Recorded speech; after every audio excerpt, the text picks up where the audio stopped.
Here's what actually happened. The foundation of all knowledge. I'm really mad that what difference does it make, right? What Stop.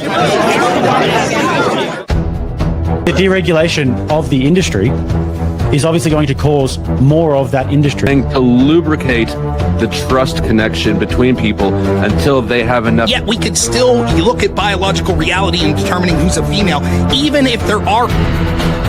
Why don't you denounce feminism the same way you're denouncing capitalism? If you don't... For something to be objective, it needs to be verifiable. And you can't verify... If I make a claim as a political pundit, it is true that I definitely could be wrong. Yeah, you're promoting, right? Ideology is the main thing of politics, right? This is my ideology. So, 2015, anyone go back and watch the footage? The first GOP debate. Cool, Robert. Oh, Dad? With a crowbar, you said?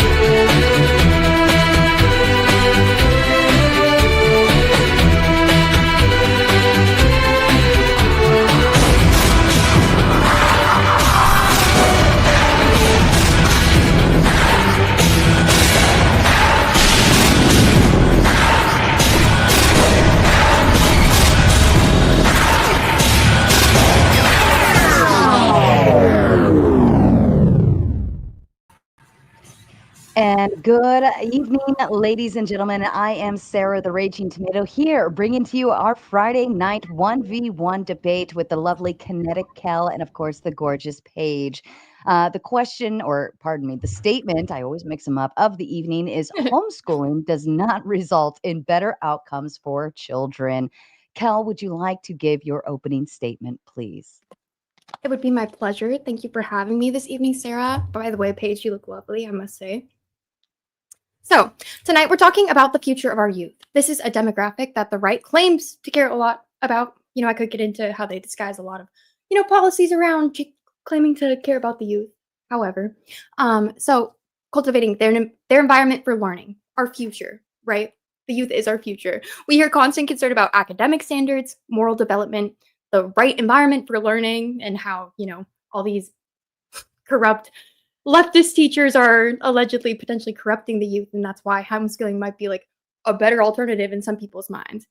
When it comes to put actual systems in place that serve children equitably, many of these same voices, right, champion an approach that's very underregulated, right? I think anyone can argue that, poorly documented and wildly inconsistent, because we're asking parents to have the exact same approach that people who pursue education because it's their passion. We're expecting parents across the board to not be just like power tripping, wanting to micromanage their kids. So let's be as blatant as we can be in that homeschooling in its current widespread form and the expectations that we have for homeschooling is a system with no uniform standards, no guaranteed training for instructors, and almost no accountability. And yet somehow we're expected to believe that it delivers better outcomes than professionally run institutions. And again, people that pursue education because it's their passion and licensed educators. Like, it's crazy that no other field you can just be like, oh yeah, I'm going to get my at-home doctor, right? But because you love your kids, like, let's not, at the end of the day, mistake good intentions for credibility and, again, like a good enough environment for your kid to learn. Like, realistically, how could that be good enough? How could that be good enough? So across the board, research consistently shows that homeschooled students are more likely to fall behind grade level. And that reason is not a mystery why that would happen, right? It's not about ideology. It's about structure, training, and support. And you might set out with, they say, like, the path to hell is paved with good intentions, right?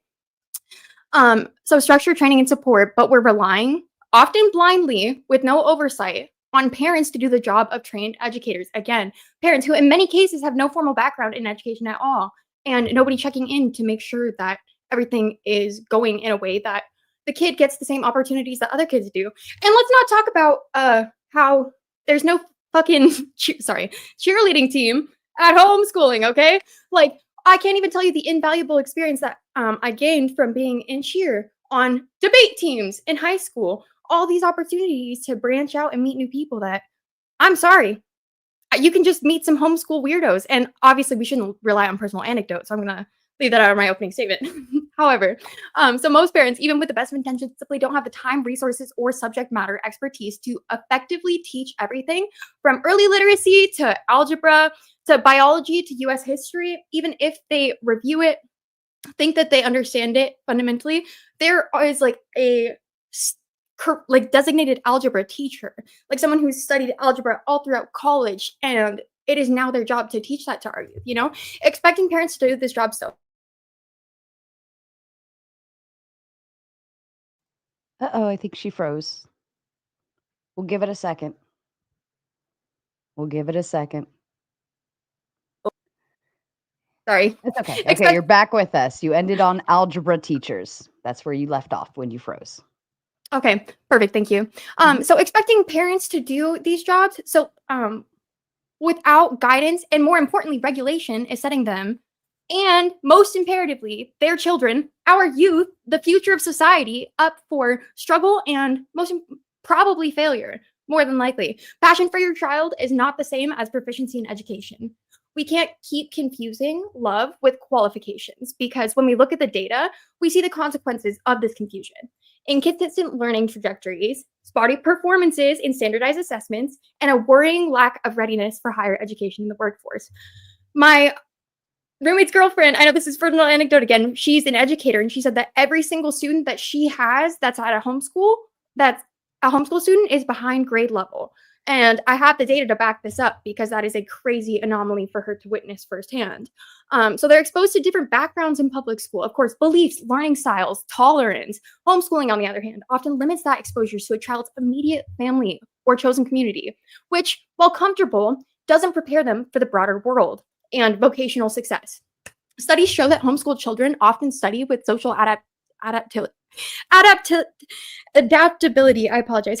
I'm a little nervous, in college and beyond, not because they're inherently lacking, but because they weren't given the same opportunities to succeed at navigating differences in the world.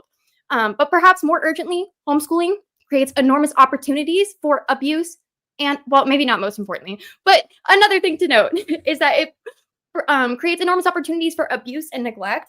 And I literally did a video on the bad childhood to bad job pipeline, and how obviously we're like more conditioned to tolerate poor circumstances if we're not exposed to anything else, if this is all that we know. So there's other studies that we're going to much certainly discuss later, that obviously they're not given the same opportunities to navigate the difference. They're not given those counselors to reach out to if things are going poorly at home. So homeschooling creates enormous.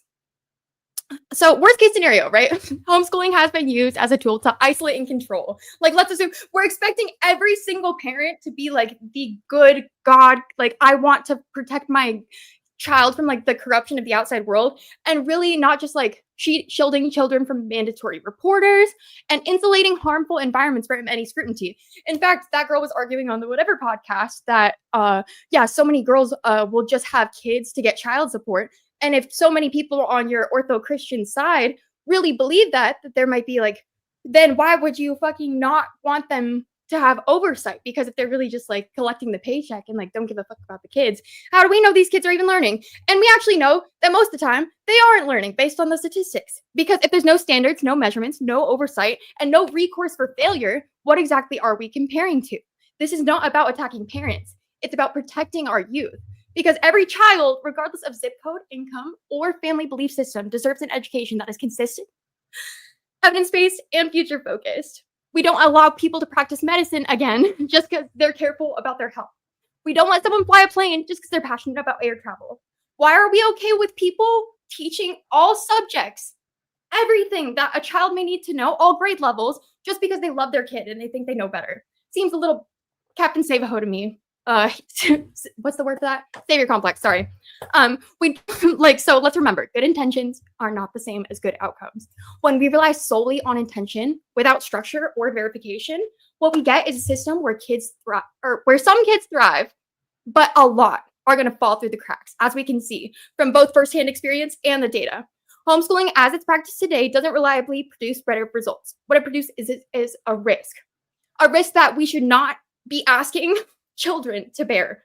Like the youth, like we should not just like roll the dice, right? At the end of the day, we need something with reliability, structure, and decades of proven success. They deserve teachers who are trained to teach.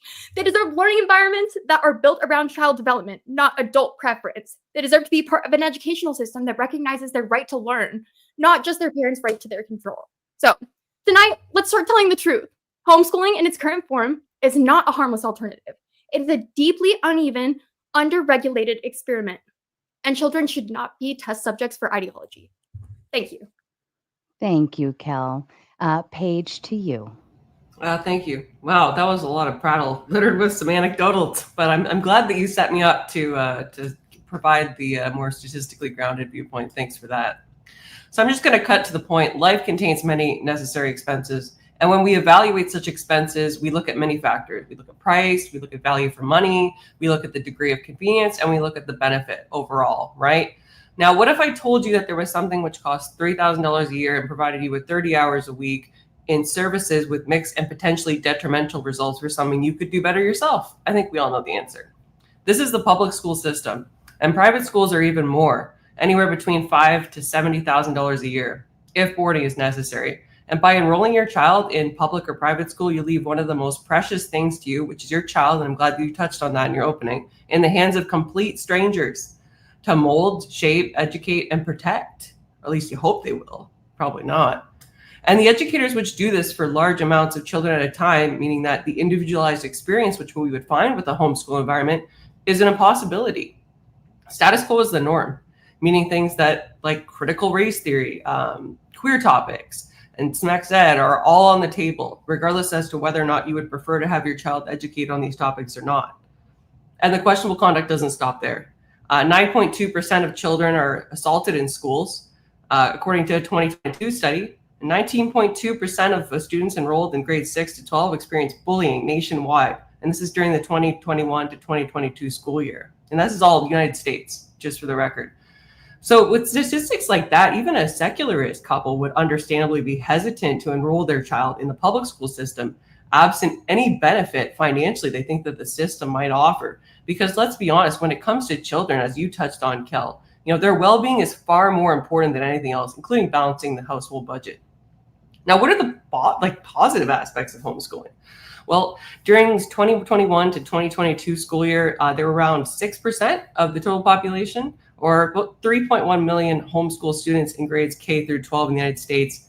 And according to a 2024 study, this is by Crown Counseling, it's a peer-reviewed study, homeschool students typically score 15 to 25 percentile points above public school students on standardized academic tests. And yes, it's not just completely up in the air. They do have to pass the requisite tests, regardless of who homeschools them.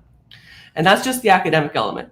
I believe you made some references to the Mean Girls opening with the homeschool kids are freaks, Kel. Even like socially, emotionally, and physiologically, they do perform better than their public school counterparts. And that's at a rate of 87%. These aren't just small potatoes.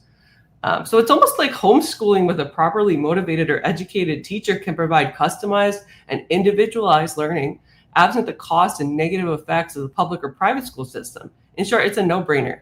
And with that, I yield my time. Perfect. Thank you. To the audience, just as a kind reminder, we're going to get through our debate.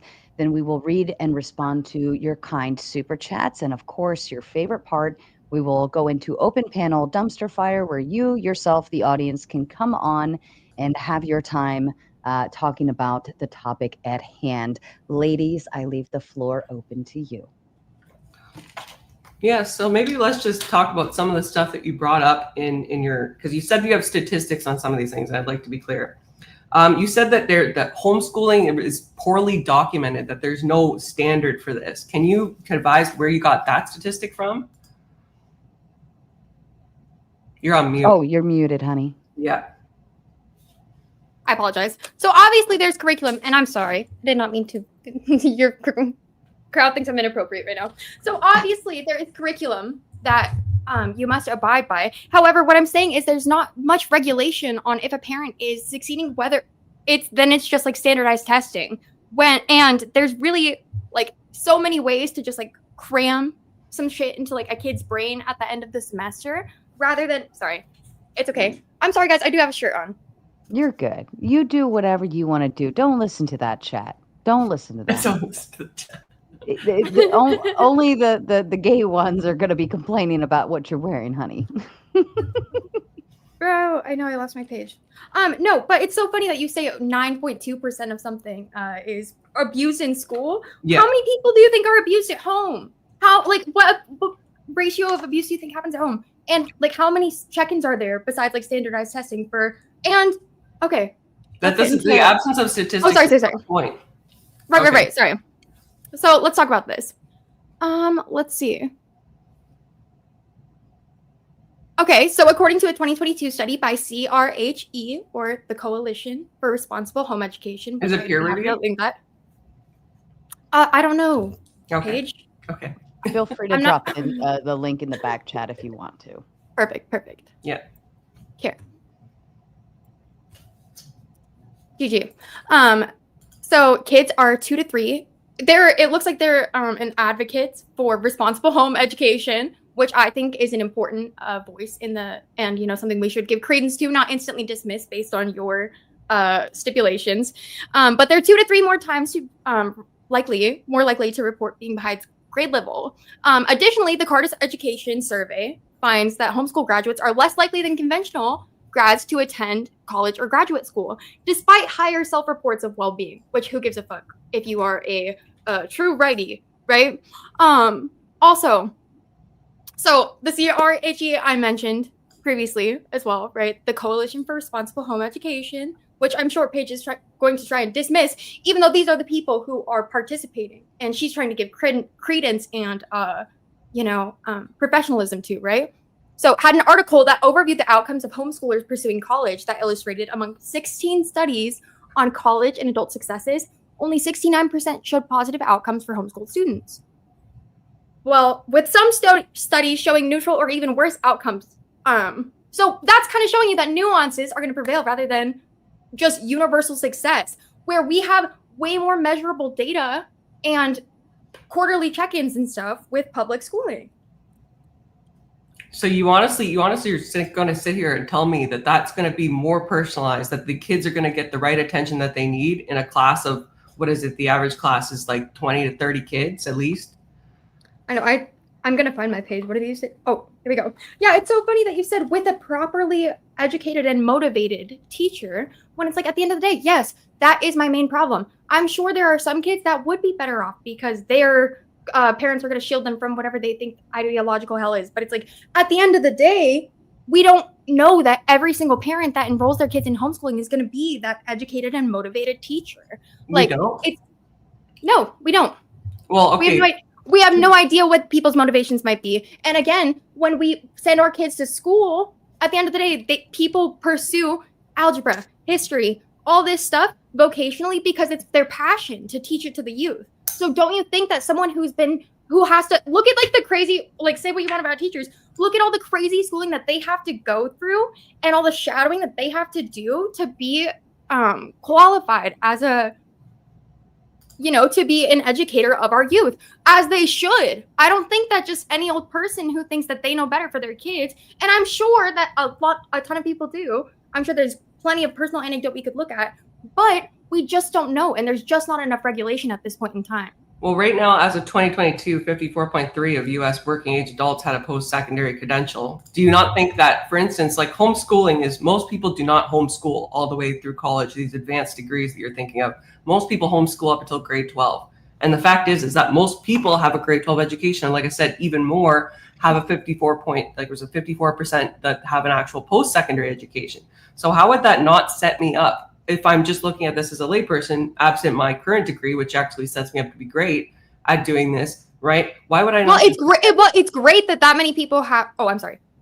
I was just going to say, like, if this many people have, high school plus they also have post-secondary education, why can they not teach grades 1 through 12, why can't, in the instance, like, let's say you're not knowledgeable on math's not your strong suit, right? Why can't you just take like a refresher course? Like, this is not something that you have never learned. It's not like it's impossible. And look, if you honestly cannot homeschool, like if you homeschooling your kid would be more detrimental, I think that that's a decision that you need to make as a couple. But I would hope that parents would take every step possible in order to make them best suited for homeschooling prior to doing so.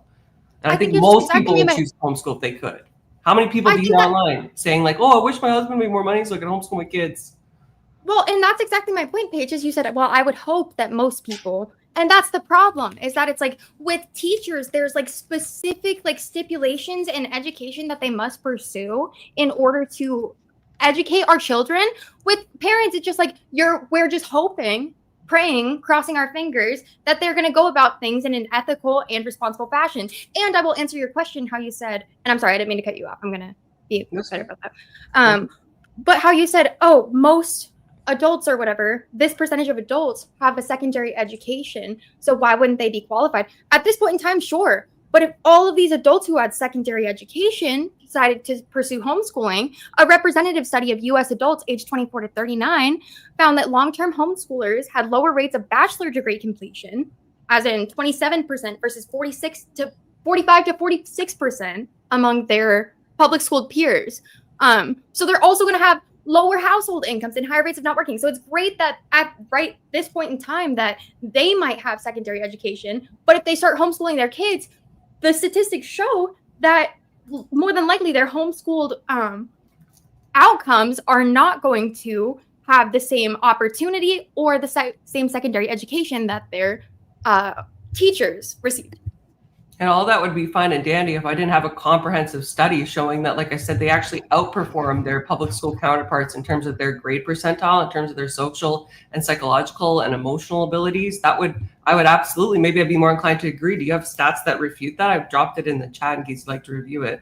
And it's more recent than yours. Yours is a 2018 one-pager. What I just sent is a comprehensive analysis of all of the benefits of homeschooling versus public school.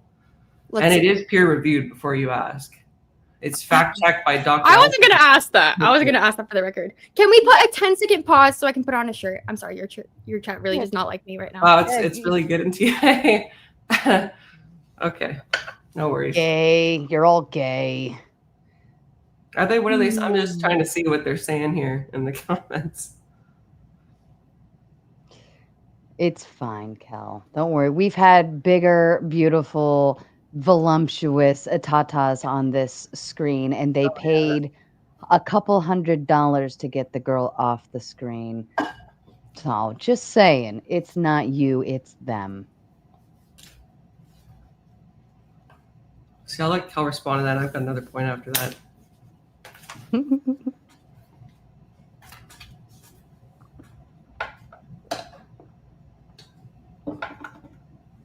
Oh no, it's not a wedding ring. It's on my other hand. Yeah, somebody that's in the chat's like, is that a wedding ring? I'm like, no, I'm not married. Hopefully someday. Do you want to build a snowman? Are you good, Kel? I don't know if you're muted or... Oh, sorry. I don't know where my tab just went with you guys. We're here. Oh, there you are. There you are. Okay, I don't know why it's capturing the wrong one. Sorry. Yeah, so just a refresher. So I have a comprehensive study. It's like, I think like 4 or 5 pages long with multiple statistics. And you have a 1-page study. It's from 2018. Mine's from, I think, 2024, September 18th, 2024. It's peer reviewed. My statistics show that in terms of standardized test performance, higher education pursuit, average daily learning time, cost of education, a whole bunch of college graduation rates, all of these statistics support that homeschooling is better. So the thing is like when you go to public school, how like they hand out the fucking test to everyone, how many homeschooling kids do you think are actually participating in this study? Well, so this one is a comprehensive study. I have to assume that the sample size was appropriate. Right, but comprehensive means jack shit to me when it's like there's no people like reinforcing how many homeschool kids take that study. Wait, do you not understand how like a peer-reviewed study goes? Do you not They take understand how statistic sample if size. you're in a 3rd grade classroom and you hand out 50 tests versus like mailing the homeschooling people a So your letter and being like, please like report in for us. Your And complaint is that we didn't interview every single homeschooled and public school child in the United States. Is that the complaint about the study? no, answer the question. Do you think that if a kid has a test put in front of them and then like you have to opt out of them taking that survey versus like mailing it out to a family and expecting them to mail it back, don't you think we'd have a higher outcome of return on the public versus private school person? I think that what you're referring to is called statistical like analogies or statistical discrepancies, and that happens. I wouldn't know. I'm looking for a yes or no, though. Probably happened with your study too. Do you think that there was underreporting in your No, study? you haven't answered my question. Why would I answer yours? Come on, yes or no? I already did answer. I said that that's part of any study, and it's probably part of yours too. So yes, that the kid who has Yes, all like, studies are based on the same method of statistics taking, Cal. Yes, there's right, probably but an no, accuracy if to every someone test. mails out like you like, do you not understand like the argument? I do understand the Sorry, no, argument. no, You're that was- I saying did not there mean might that to be as condescending underreporting as or it was. discrepancies. Is that am I strawmanning you right now? Why don't you explain how I'm strawmanning you right now? I don't even. Can you define straw man? Yeah, it's when I've incorrectly stated your position. No, I just think it's like a little bit ridiculous because with homeschooling, what's the metric for us collecting data? Because like obviously if we have kids every day in a school, I'm like, okay, like I could concede on that point that I'm like maybe my data was weaker than yours. So because I'm like I don't want to get stuck on the same little Yeah. that. So I'm like maybe I can concede that my data is weaker than yours on that front as far as pursuing higher education and stuff like that. If we could move along to like what about like the higher probability for children to tolerate. So you can see then that this study is better in that you don't have anything to refute the fact that homeschooled children are generally performing better than their counterparts, according to my study. According to your study, yes, I would concede on that. Which is peer reviewed and done more recently than yours. Yep. Okay, go ahead. What was the next point? Okay, let's talk about how children in homeschooling are going to have like a higher metric for tolerating bullshit, basically. Like the bad fucking like obviously they're not gonna understand like they're not going to be well adjusted or understand like abuse or like they have no metric for understanding. There's no fucking mandated reporters around them. They have no outside resources. That's how you end up with a situation like the Thorpes, bro. No, that's homeschooling. Number one, sorry. Didn't mean to interrupt you. That's okay. I'm done. Were you finished? I don't want to interrupt you. No, you're good. Okay. So the study that I referenced also like quotes in terms of them being, like I said, socially and psychologically more available than their public school counterparts. Just in terms of like the whole, touch grass kind of argument, which I think is where you're getting at. How do the homeschool kids even like understand how to act in society? Did you know that actually it's over 60% of homeschooled kids are enrolled in athletics? Did you know that? I have the stats for that too. Okay, just because you're at home. In fact, I would argue in that case that their parents would be even more motivated to get them out of the house. They're probably like, Timmy's bugging me again. Wait, Sorry, I let you misdirect me. What does sports have to do with tolerating abuse? Sorry, I let you misdirect me. What does that have to do? What kind of abuse? And where does it say that homeschooled children more easily tolerate abuse? Where's the stat for that? Do you not understand that like someone in like a sheltered environment with maybe someone who takes advantage of them, which who knows, it could be 50-50, it could be, we have no metric for understanding what people's motivations are for keeping their kids at school. That's a speculation.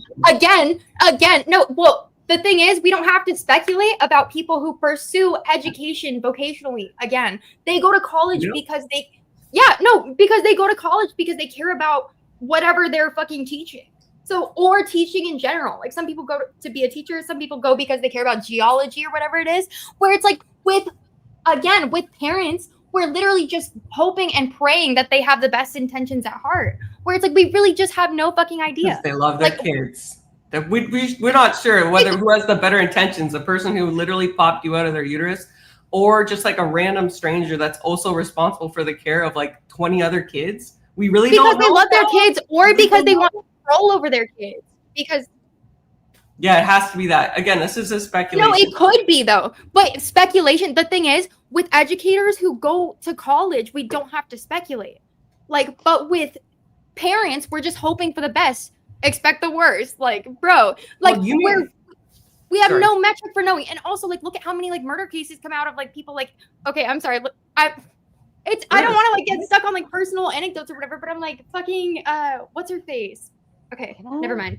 Can I chime in? I was looking at these reports. I usually don't prod into them too hard, but I was looking at Kell's, and her report is actually a 2020. It's the information that hers is pulling from is coming from the 2024 report findings, and it is it's fully referenced and cited at the end, like where it's pulling all of its sites from. But I was looking at the one you put on the screen, Paige, and the one that it says it's fact checked by Dr. Pinson. But Dr. Pinson is an employee of this counselors group, that the webpage, part of the company. Is she just on? How much do we know about her? Like, that doesn't really mean much. Yes, it does. That's a conflict of interest right there. Yeah, Doctor of Psychology and Clinical Director. So that's her company. Well, it's marked as peer reviewed, so I have to assume she's not the only contributor to the study. So she asked a couple of her friends to co-sign it. Boo, fucking who? That's why I didn't know what peer. We don't know that. Meant. That's what peer reviewed meant exactly, because it means jack shit. That's not true. Peer reviewed is generally recognized as the gold standard when we're talking about scientific studies and other research. So, well, clearly not by this propaganda piece, okay? It just says fact checked by Dr. Elka Jacobs Pinson, which is the lady that owns the company, or is like what made you draw to the conclusion that it was thank you. Thanks for that, Sarah. Who's your study peer reviewed by, Kel? I didn't say it was peer reviewed. I dropped the actual report that it pulled from, and it is. I never claimed mine was. It is 2024. It does have citations in it, like I demographics. never claimed mine was. Yeah, it's not dog shit because it's like the person you have questions as to whether or not they are affiliated with the clinic, right? Like if it has references that are credible and not just from people that are employed by the clinic, then it still is a credible study. Wait, I'm confused. Why did you ask me why mine was peer reviewed when I said intrinsically that I did not, or not intrinsically, right off the bat that I don't know what that means and that mine's not. That sounds like deflection if I've ever heard it. You've done so many debates now. Come on, I'm calling BS on that. You don't know what peer reviewed is? Like, did you even get an education? Well, I said mine wasn't, and no, I'm a fucking dropout. Okay? Well, then mine would be automatically better because at least it has multiple studies that it's pulling from. Well, I didn't. You still didn't say it when I said that mine wasn't peer reviewed. Why are you deflecting? I'm not from Sarah's question, okay? Look. It's okay, so I'm just gonna explain this to you like a fifth grader, because you don't understand when something's peer reviewed, it has more credibility than a non-peer reviewed source. What made you say that it was peer reviewed? Because according to Sarah, it says that there was only one. Because it says that it's peer reviewed. I trust the study, and it references other studies. Like, do you really want to get into like a debate about like the source statistics? I've got other. Or do you concede that you were wrong on that front? Sorry? No, I'm not going to say that I'm wrong on that front. Peer reviewed is always better. It doesn't matter who. No, I'm not saying that you're conceding that peer reviewed is better, but that your source might be a little bit fishy and that maybe it doesn't have that much of a leg to stand on. Figure out where. I've got no clue where your source is from, so already. I'm trying. Well, because this is just a website, right? I'm not finding like the actual report. It just says like table of contents: public school versus homeschool, chapter 1, chapter 2, chapter 3. And all, like, I'm not seeing where it actually says, like, where it's pulling the information from. It's just showing statistics, but it's not showing like where these sources are. That's what I was looking for, because I kind of wanted to like dive into where these sources are. You have to click on, so where there's like a blue text, right? Yeah. It says, then you click on that, and then it should bring you to the source. Blue text. Yeah. So like, so there's like blue text throughout the. Oh, I think there was like one spot that had like blue. Statistics suggest that. Okay, there, I found that. That still links back to their own stuff. It just links. It's like clicking back to their own stuff. Hey, like if you want to make a point with it, I'd just like to know what the backing is to Kell's study. Like if we're gonna put mine through, the ringer and stuff. Reflection.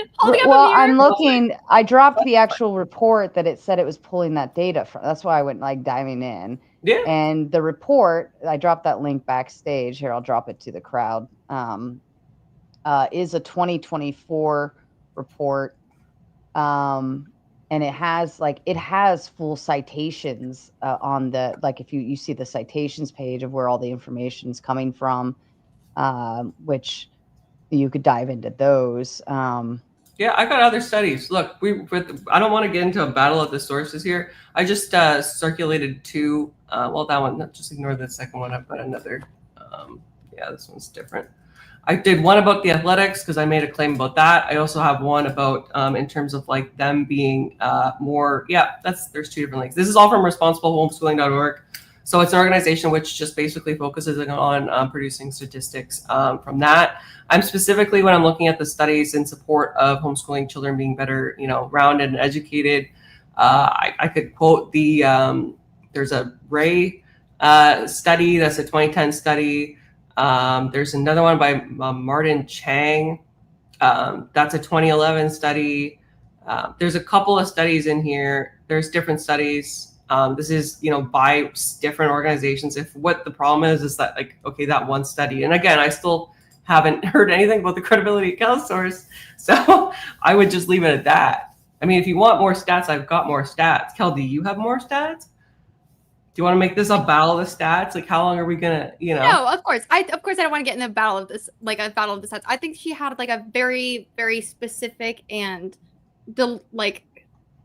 conflict of interest criticism of your stats, not how many do you have, and then you're trying to gish gallop your way around it. But it's okay. I'd be more than happy to move along. However,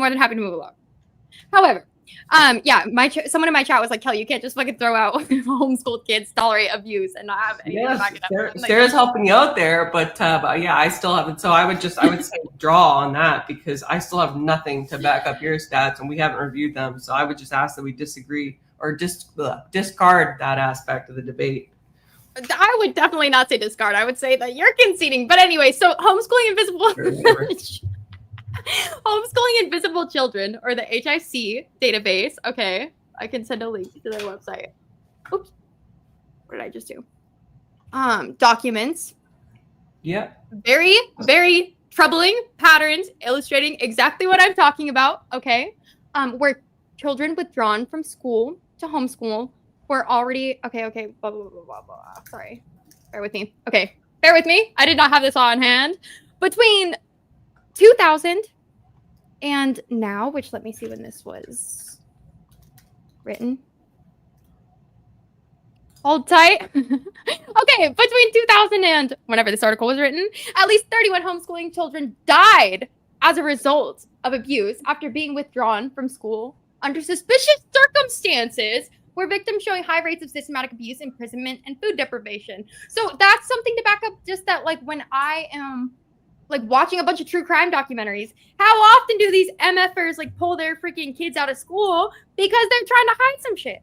And so that's like just a statistic to back up that personal feeling. Yeah, these people market themselves as an anti-homeschool advocacy group. They're primarily composed of people that were homeschooled, and I'm assuming they had a very negative experience, which is why they felt the need to form this. That's incredibly biased. Come on. No, I agree. How it's a liberal company too. Like, of course they're gonna be like, "Oh yeah, we gotta fight the the right wing agenda." Yeah, huh? Convenient. But how Jess said, I'm sorry. Why do people use college as a metric of success? I didn't go to college. Does anyone here doubt my success? Absolutely not. As a vocational girly, absolutely not. However, Paige was the one that started to lean on, oh yeah, these people are at least second level educated, so why wouldn't they be qualified to educate the youth? When it's like, that's just really, it's not a requirement for anything about success in general. However, you know what it is a requirement for? Teachers, motherfucking teachers. Like, teachers, no matter what, have to go to school. And that's my point, is that like, we're just kind of like, oh yeah, it's hearsay. It's this, that, the other.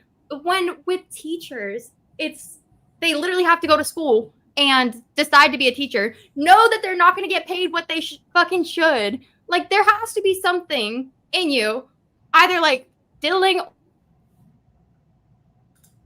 She froze again. She broke the internet with her tatas. File argument. Yeah. We'll just give her a second. Or passion for education. There you are. You're back. I know. You froze B for a Cup's second. really doing the most damage. Sorry. Yeah. Sorry. Yeah. Because their passion for education, you know? That's Okay, all. so you I made don't know what part I left off on. now it seems like you're backtracking because you made a correlation between somebody going to school to be I'm a not doctor. backtracking. Just a second, just let me. Way to mischaracterize me. About Okay. somebody going to school to be a doctor versus like homeschooling. I was like, this is entirely different. Most people are not trained in like medical procedures, whereas everybody goes, but for the most part, unless you drop out, through grades K through 12. So what is the difference? Like, how are you correlating the bachelor's degree maybe that somebody might get to a PhD? Like, it just doesn't make any sense to me. Well, you were the one that wanted to use that as a metric for whether or not people were qualified. No, you brought it up in your opening statement, and I quote, you said like it's like basically like a doctor. It's not. It's like you have to go to school to be a doctor. Not many people go to school to be like a homeschool teacher. It was a comparison. It obviously was a shitty one. Okay, yeah. You can say it's a shitty comparison, but it was obviously not a direct analogy. Well, okay? let's talk about consistency, because you raised that in your opening statement, and I would like to touch on that. I think one of the most troubling things that we see a lack of consistency on is in terms of sex education. Parenting! Yeah, no, parenting and homeschooling. No, I mean homeschooling by parents. Yeah, that's what we see the most inconsistency in. Sorry. We see the most. That's why they're statistically performing better. Did you see my studies on academic achievement? We just have no idea because there's not as much regulation as with public schooling. Well, we really do, because they're still required to do mandatory testing, right? There's still a curriculum. It's not like it's just like, okay, if Johnny wants to learn algebra on Tuesday. Do they have to do standardized testing in school? Sorry? Do they have to do standardized testing in school? And they almost always statistically they do it in huge classes. Math. They never have to. No they individualized almost always do better in math. What is the entire goal of schooling? I would argue that the goal is not to educate people, but rather to make sure that we are just functioning, working wage members of society. It's all about conformity. In fact, everybody is taught the same way, regardless if you're a man, a woman, whether or not. And the only instance where it's different is if you have a recognized learning disability. Yeah, Everybody I would say education is same. Education and adaptability to society go hand in hand. I would say they're both equally important. And also, I will just say, as someone who, like my sister, like we both started going to the same middle school in 7th grade, and it was only 1 day a week. The rest of it was homeschooling. Anecdotal. So we don't use anecdotal at all? Okay, no worries. We Go ahead. can't use it to demonstrate a point. You can tell me about yes, it. we can sometimes. It's just a campfire story at the end of the day. It doesn't mean anything to the. Fuck right off. My sister is a little fucking. Okay, you know what? Never mind. You're right. Let me not tell any campfire stories. I'll let you make your next point. Yeah, so I actually read it. I didn't hear a response to this. So sex ed is actually notoriously inconsistent. In fact, there's only 26 states that require the sex and HIV education be medically accurate. There's different requirements in certain states. Like, for instance, in your lovely state of California. I knew you were going to say that. The only thing that is actually required is that, what is it here? It has to, well, everything is required actually, other than the consent thing, which is confusing. Why does it not have to cover consent, but it must include gender, sexual orientation, contraception, abstinence, age appropriate, medically accurate, HIV mandated, sex ed mandated. And then, like, I'm sure, well, from my viewpoint, I'd like want the parents to teach all this stuff to kids, so that would be troubling. But let's say we're looking at it from your viewpoint, right? We're like, we want a comprehensive education. Well, in Connecticut, the only thing that's mandated is HIV. Oh yeah, comprehensive. So how are they supposed to do chemistry labs at home? How are they supposed to do chemistry labs at home? Yeah.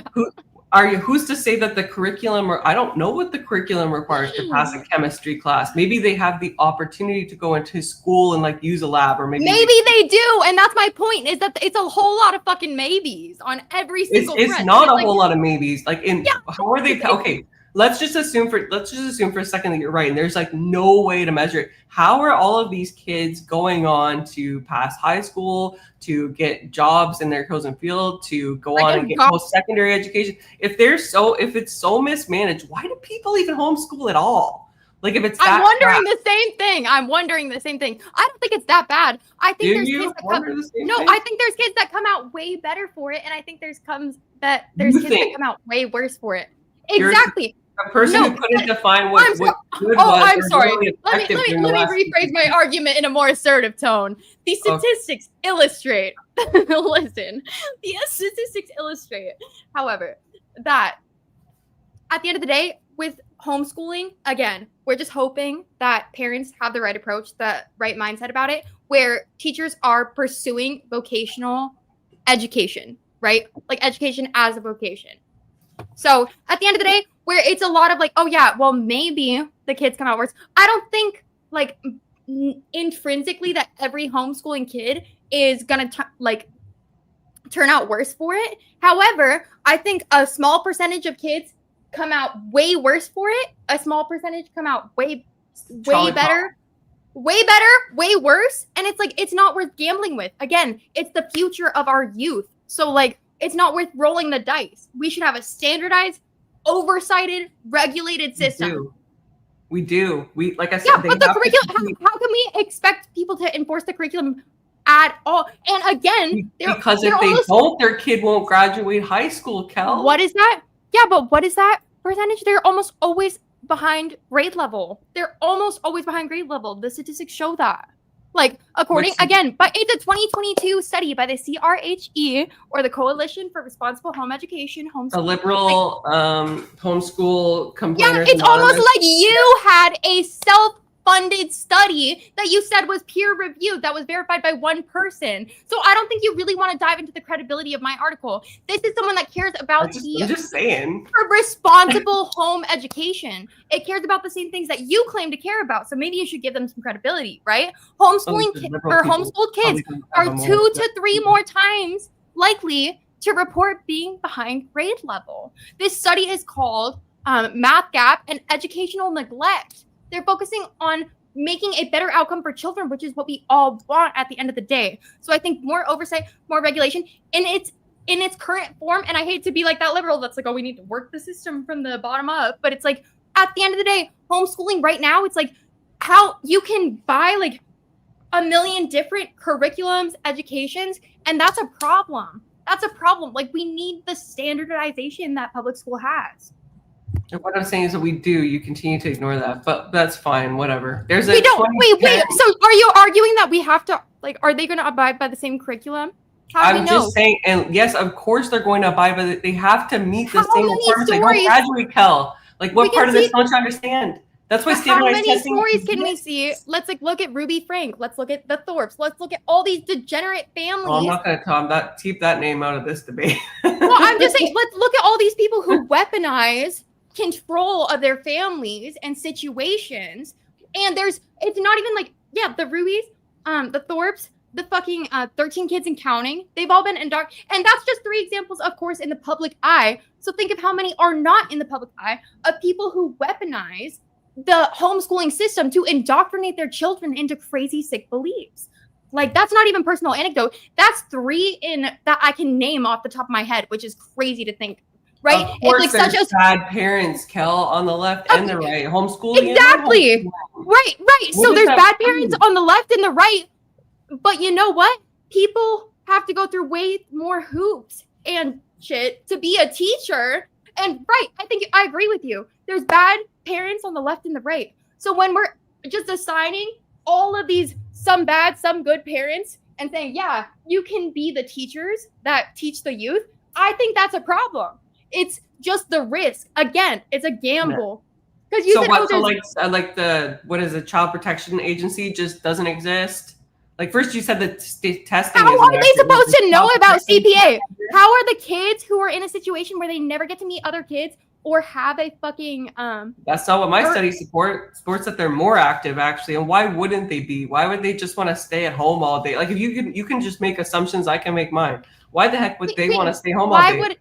Why would a child who's only been educated by their family know about CPS? Or how would they know about that? Because it would probably be part of the curriculum, or I don't know, maybe they turn on a TV every once in a while. Did you have a CPS Look unit? at the internet. I don't curriculum? know. You're painting this picture. You're painting this picture that like homeschooling is kids trapped in this like solitary confinement type situation with like the parent that takes out the belt every time they don't complete their homework on Do time. you think their worldview is going to be shaped by their parents? Crazy. I'm gonna throw this bone in here. But Kel's study, I'm only looking because you guys are talking about it, made a point about it, but like Kel's study was funded by a religious right affiliated foundation. Hey, look, I'm on your side, people. Clearly, it's a plant. It's a plant. It's what do you call it? I'm on your side, people. I'm barely Richard liberal at this point. Richard and Helen DeVos Foundation, William Vortman Foundation, Van Lunen Foundation. There's something to do with Notre Dame. What about the ones that were calculated? I'm just laughing because I only started looking because if you're gonna say your claim is worth nothing because it's not peer reviewed, I feel that people typically don't make those claims during debates. Like they don't discard people's studies. They go and kind of like poke through it, or they have something else that says. But she's in the legal field. Come on, it's like I gotta like expect that from her. Come on now. Get that, but like everything I'm looking at it's very right and Christian based. It's still by the Coalition of Responsible Homeschool Education. That's just Let's go, guys. I'm on your side. I took out my septum piercing for this debate. Look, what's interesting is that it quotes the Ray study, the 2010 Ray study, which actually supports the fact that homeschooling results in better outcomes. It doesn't even. You know what? Yeah, you know what's crazy? Let me finish, and it conveniently doesn't even mention the 2011 Martin Chang study, which is a Canadian study, and they actually noticed in that study the homeschoolers that came from like their environments did noticeably better than like in a low structured environment. Public school students did worse than homeschoolers, according to the study, and it was reviewed by Gautier. And yes, a 2011 study. So I find it interesting that your actual like a 2011 study. You're citing a 2011 study. Girl. Well, the one that you the one, to be fair, the one that you sent us, yeah, the one that you just let me finish, lady, just a second. The 1-page study that you have references the 2010 Ray study. So I don't see where it references a more current one. I would say that illustrates inconsistencies. And it's almost like homeschooling produces inconsistencies where we have way more tangible results with public schooling. Not even tangible, consistent. Like with homeschooling, we just don't have the metrics and accountability that we need as of right now for it to be a sustainable system. I think if that were true, if there was no standard, it would be like virtually impossible for anybody with a homeschooling education to graduate. And we just don't see that. So I just have a hard time believing that. Can we go back to the sex ed topic? Because you didn't even acknowledge that. You just like obfuscated, and then Sarah gave you a little helping hand with the source. And then now we're all completely off track. So can we get back to the sex ed thing? Yes. Great. Thanks. Of course. So yeah, as I pointed out, it's inconsistent amongst states. And like I said, you might think that it's great in California where they teach everything other than consent for some reason. But in I opted out of sex ed. I don't know nothing about sex. Okay, sure. All right. In Connecticut, they only teach HIV. That's the only mandatory part of sex ed, which is like, okay, but not like just general sex ed or contraception. So it's like all across the board. So when you're making an attack on my view, which is that homeschool results in better outcomes, you're saying like, oh, it's inconsistent. Like there's no metric for one of the most important things in the public school system. So what's worse? Like you said, like, oh, it's you seem to have a concern that there's not going to be a standard across the board. And what I'm telling you right now is like on one of the key points that people fight over on this very issue, it's all over the place. And this is what the people that you say are in the best position to school your kids because everything is standardized and everybody does it the same way. This doesn't make any sense. Why would that not be supported by it's not just that it's standardized. Oh, sorry. No, it's okay. Go ahead. I'm just posting the link in case you want to look at it. No, I'm such an asshole. Sorry. I definitely need to work on talking over people. I'm so sorry. But okay. No, it's not just that it's standardized. It's that people who are teachers have to like pursue that shit vocationally, knowing that they're going to make dog shit pay annually. Like, bro, they really have to fucking want to be a teacher, like to go after that shit. You know what I'm saying? Like at the end of the day, like it's speculation, but yeah. Yeah, but it's like dog shit pay. What is it? 3 or 4 years of education where you have to shadow, you have to deal with fucking shitty, moody teenagers. It's like all for what? To make like fucking 50 grand a year? Like you got me fucked up. You got most people fucked up. It's like they really got to care about this shit. Okay, well, do you not believe in secure attachment theory? I don't know what that means. Can you explain It's it? like the mother-child bond, right? It's for No. As with my mother and so many, like, so I think that I am like living, walking proof that not all mothers are intrinsically. It's not like, oh, I have birthday child and I see her. I'm like, my mom owes me 4 bands. Sarah, fucking you last name, okay? Not that Sarah. Sorry. Sorry that happened to you, but it's anecdotal. Yeah. Like it is, but I'm just saying, I don't believe in that bond at all because I've seen it firsthand.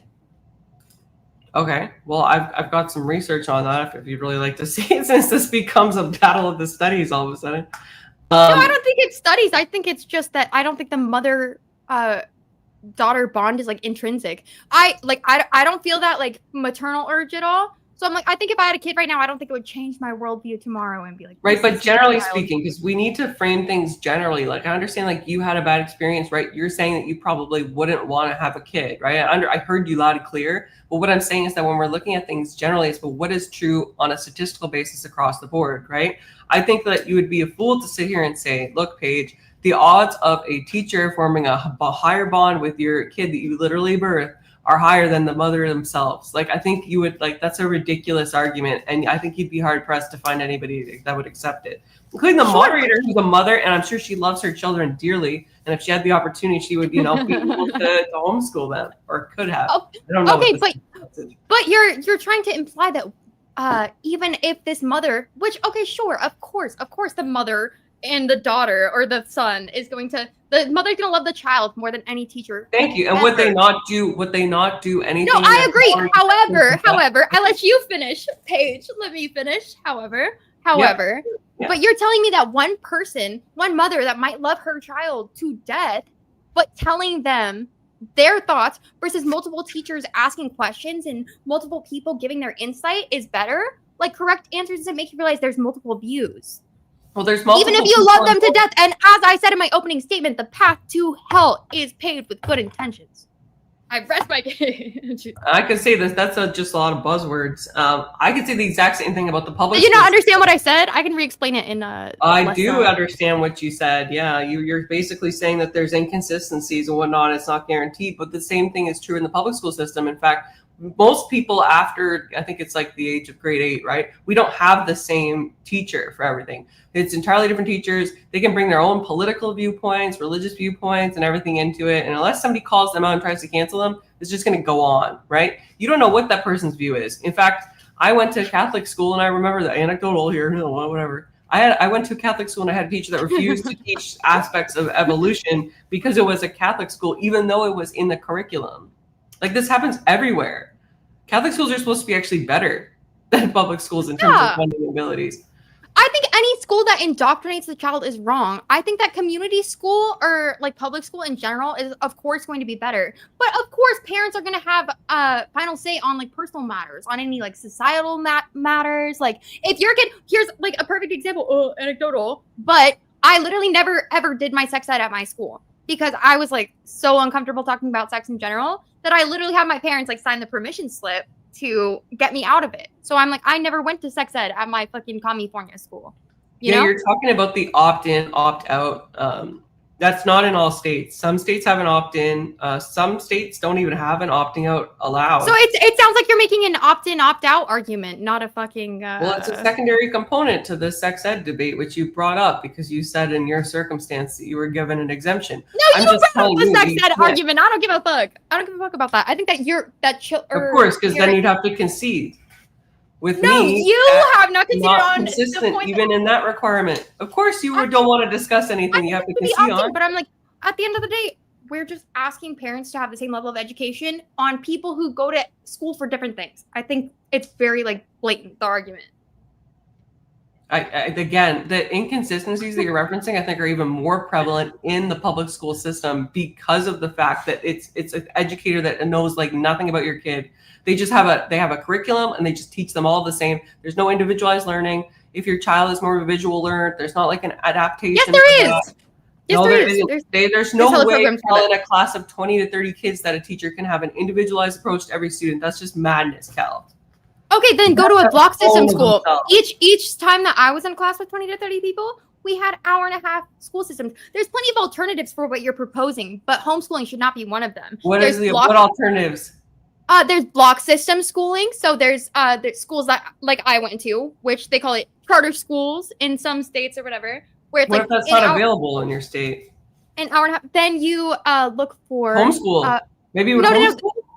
No, there's schools that have partial programming where it's like 2 or 3 days a week, which is what my sister ended up doing a lot of the time. But you need a child at the end of the day to have outside resources who are mandatory reporters. That's one of the more important things to me as well. Again, the children need access to mandated reporters. Like, I think that is an intrinsic, like, net positive. But how do they not have that at home? Like, there's still, like I said, there's still a curriculum. It's not like people are just going to ignore, if there's signs mandated of reporters, as in like if what like if they there don't is have the opportunity a fail to safe like for these kids is what I'm saying. You make it seem like there's no, like, for instance, if the kid is like undergoing like some kind of like psychological thing, it doesn't say just because they're homeschooled that they can't go see a therapist or a counselor, or let's say they want to get more active. That doesn't mean that they can't join. You're a kid. You don't have any capital to go see a counselor. If your parents say no, your parents say no. Well, that would not be true in all cases. In fact, like I said, I think it's like kids. True in all cases, and that's exactly my point. Is that it's just kind of a gamble where it's like it's not true in all cases, and I'm like sure. And I would like to hope. I would like to hope that they don't all offer extracurricular activities. I would like to hope that, of course, in most situations, it wouldn't be a problem. And most of the time, when you're in public school, most people aren't going to like the nurse to be like, look, my fucking dad's beating me. However, they have the opportunity every single day to go see people and get checked in on by other like adults in their life. She froze again. California internet strikes once again. I hear it's really bad. I was like, is it really that bad in California for internet? But yeah, apparently. Well, I'm guessing you got a lot of people. I live in a house with 3 people. I live with another gaming streamer. Oh. That's cute. Yeah. Terrible, actually. You guys need like I want to unplug separate internet. I want to slam his Xbox like that during debate night. I think we're kind of making the same. We're kind of talking past each other at this point. I think there's a lot of inconsistencies in the public school system. In fact, even more. And you would hope that, as you've kind of said, that like if it's a more regulated industry, I'm not saying that I agree with that, but that's your position, right? That there would be a more consistency, and we just don't see that. Like I said, in terms of like sex ed, it's very different, and I think that's problematic because if they're that different on sex ed. What are the requirements, like I said, on like whether a kid is taught evolution, right? I would not want my kid to be taught evolution, right? Or in terms of like health class, right? Like what about like if you have a home ec, is that even an option? If like your kid wants to pursue more domestic, things than academic, there's just no opportunity for that. So I think that's more of concern. You would hope that with, the amount of money that's been driven into the public school system, that by now we would have a foolproof solution, and we just don't. So for you to go and say, okay, well, homeschooling is inconsistent, I would say, what makes it any less inconsistent than the public school system? I would say at worst, right, all homeschooling could do would be to meet that at least a general standard, and at best, it could far exceed it, resulting in great outcomes, as I've cited in certain studies. We don't have to reference that one study because, you guys are, you have an issue with that. That's fine. I said other studies. Right, like I said, there's a Martin Chang study. I disagree that the Ray study is not credible. And if you do, look, the Martin Chang study does kind of resound the fact that homeschooling. No, I was disagreeing that it was credible for the record. I was just saying that it like illustrates inconsistencies. That's all. And so does the public school system. And if it was me, if I had to place a bet on like, okay, who's going to do a better job, the parent that raised the kid, or some random stranger who like, Lord knows what they've been through in life, right? I would say probably the parent. And I think you're going to be hard pressed to find anybody that would disagree with that. Like in most cases, sure. But how do we know? How do we know what their intentions are? I would just like to talk. Teachers, they have to go to college for it. Like that's really all it is. Like most people are educated enough to at least get through grades K to 12, and if they need some help, like I said, there's homeschooling, tutoring classes. There's all kinds of internet resources. The internet is more of a resource than ever now to get things like educational material. We're like relying on parents to just like use the internet. Well, what are you living in 2025? You don't think the parents would use the internet as a resource? And if you're like, okay, I want to get it from a specific, like, I'm sure there's some super right-wing people that would be like, okay, Prague or you or whatever. You can choose where you want to get the curriculum from, right? As long as it meets the definition, as long as they can pass standardized testing, and as long as they are able to, correctly pass all goalposts in the public education system, just as they would in school, except with a private teacher, without the risk of bullying, without the risk of, like, I disagree on the assault part, without exposure to the risk, I'm not finished other yet, cultures, without the risk of, they're being exposed to something that the parents don't want, right? Like, I would hope that a good parent might, educate them on this and say, look, this is what they're going to tell you. This is the propaganda. Like, this is not true, right? And in fact, most homeschooled people, like, I don't know if you saw the Jubilee debate or the one that was done on Turning Point USA, they openly say that they engage in these things with their kids. They have dialogue about these. It's not just like they just shut them in a room from K to 12. And then when they're done, they'll be like, okay, well, hopefully you want to do something with this now.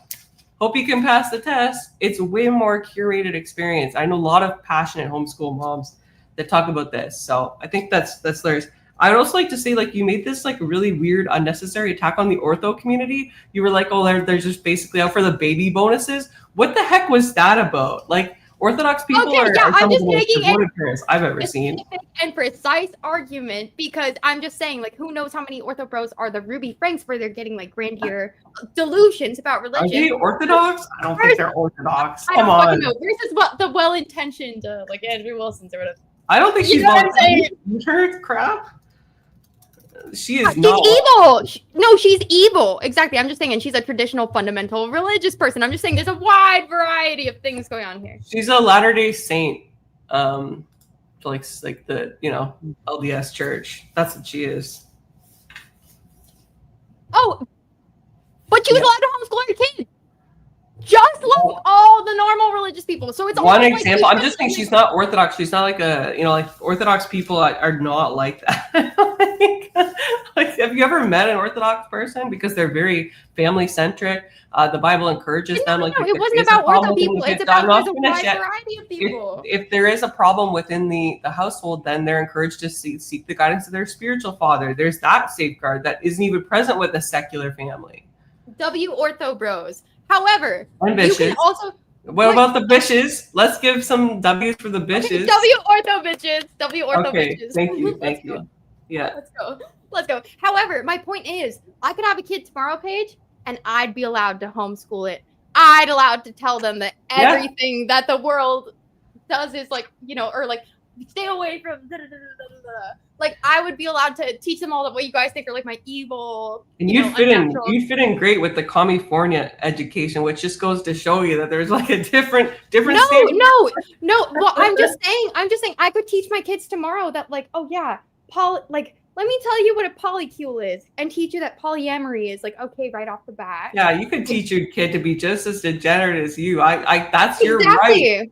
That's your right. As long as you're making sure that they meet the standardized requirements, and that doesn't mean, by the way, but when it's our youth, we shouldn't be allowed to teach them degeneracy. I don't think it's just like, oh yeah, it's your right because it's your kid to teach them polyamory and like whatever the fuck. However, like it's really not your right because it's the kid's rights at the end of the day that we're worried about. We should be worried about the child's rights, and they should be in public education for that specific reason, because we don't know who's teaching them. We would hope that the pages of the world are the people who enroll their children in homeschooling, but you never know. There might be a crazy cow at home who's like, I'm gonna fucking save you, and raises, and that's exactly my point.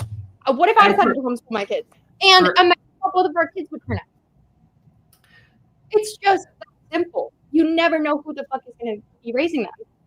And for every crash out Cal homeschooler, there would be like, in terms of the public school system, there would be like a gazillion pages. Like this, it's all like serious? a statistical average, yeah, because we just You can't really guarantee.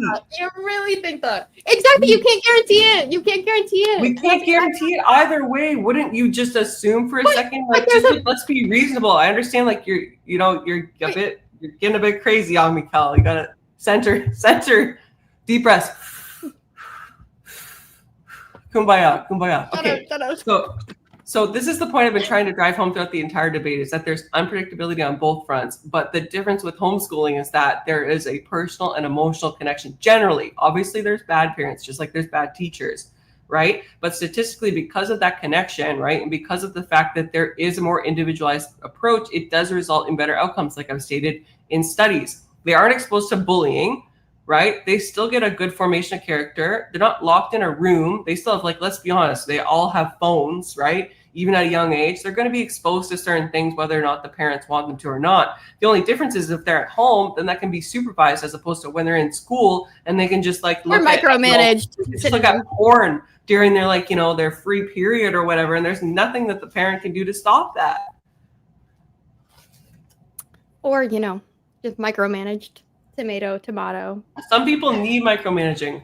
Like perhaps, for instance, like if certain people had better parents, like, like you gave the example of a certain father-daughter duo, then maybe the outcome would be different. Maybe she wouldn't be on OnlyFans, right? Like it really depends. I don't know if she's on OnlyFans. I've just heard that. So just clarify. Yeah. But, so yeah.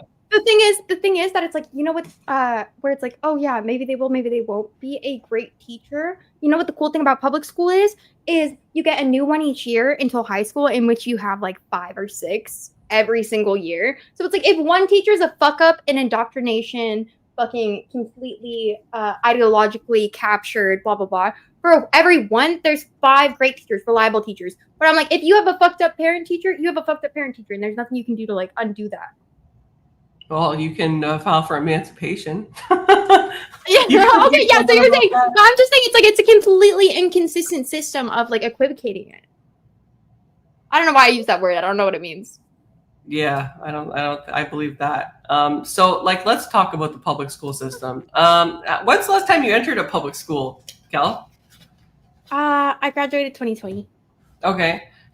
Was this just, am I just tripping, or was like it notoriously underfunded? Like there was like water leaks in the ceiling. The supplies were old. Sometimes the teachers have to pay for their supplies themselves. It's only funded by the federal government in the United States to the degree of 8%. No, I went to a charter school, so it was pretty nice. I can't complain. And okay, I still but this isn't. We're talking about generally speaking, right? Most people would be going. No, you asked me for my personal anecdote, so I was replying to that. Yeah, no, that's fair. And I'm now just saying, that it wasn't an answer that you liked, you're pivoting to as a generalization. No, I think that your point is absolutely valid. I was just wondering if you had seen it, and apparently you have not. So thank you for clearing that up for me. Of course. But if you had seen it, you would know that it's an absolute trash fire. What do you think a home is like generally? Probably a bit better uptaken than the. It depends.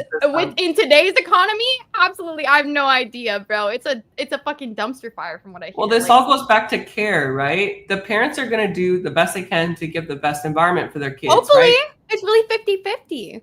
Well, in the public school system, it's just a balancing of the budget sheet. They either have the money for it or they don't, and they don't really care about like whether or not the kid needs something, right? It's just kind of like, they have free lunches and stuff for underfunded families. The door. Like, if you don't have enough money in a family, you can get free lunches and stuff. You don't have that same opportunity at home. It's like there are programs to help fund families, right? There's, I think, well, you said it in a really awful way. There is a baby bonus. There is, an income. We're going back to like just hoping that the parents use it responsibly. Sorry, just repeat that because you were talking over me, so I didn't hear you. I'm sorry. Can you say your thing one more time? I'm sorry. I'll be better.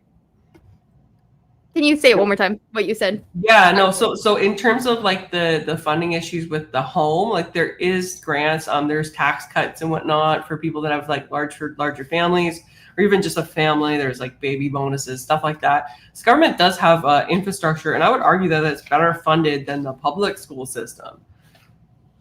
Yeah, I would agree. I would agree with that. Okay, good. But However, I would say that, again, we're just going back to expecting parents that receive that bonus to use it responsibly. And yeah, like I've been on 2 like different debate panels now where like random, which I'm not going to put that on you, but people are arguing that like women might have children to weaponize like child support. So if we're really thinking that that's like a possible scenario, or some people are, or a lot of people are, who knows if these women are making sure that that money gets back to the kid to like have lunch options or whatever the fuck, you know? Like, well, we can't. So this is like just there's bad actors in every camp, right? There's bad actors in the public school system. There's bad actors in the homeschool scenario, I'm sure, right? I'm not going to sit here and say like that doesn't happen.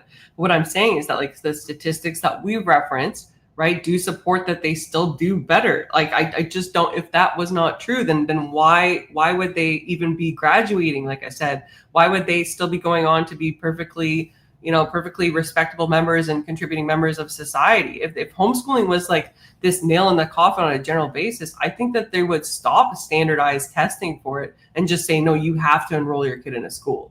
Doesn't matter if it's private, doesn't matter if it's charter, doesn't matter if it's public, but you have to enroll the kids in a school because homeschooling just does not produce the results that we want. Like in the public school system, like especially Gen Alpha, the scores are notoriously low. Yeah. In terms of reading comprehension, right? This is like, some people say it, and maybe it's a product of the curriculum, maybe it's a product of artificial intelligence, but the fact remains is that they still do worse. So what's I would imagine a huge part of it is artificial intelligence. I would imagine that if I was a fucking junior or senior right now and I had AI, I would not have developed my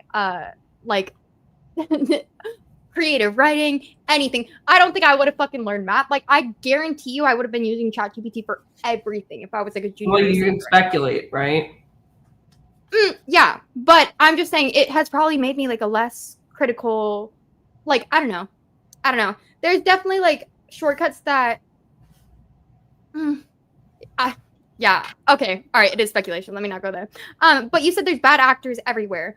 Wouldn't you agree that with homeschooling versus public schooling, there's more accountability and more people involved to weed out the bad actors and keep an eye out versus at homeschooling where it's just like a team of parents? You phrased that wrong. I think you meant in public school because you said in homeschooling it's better than.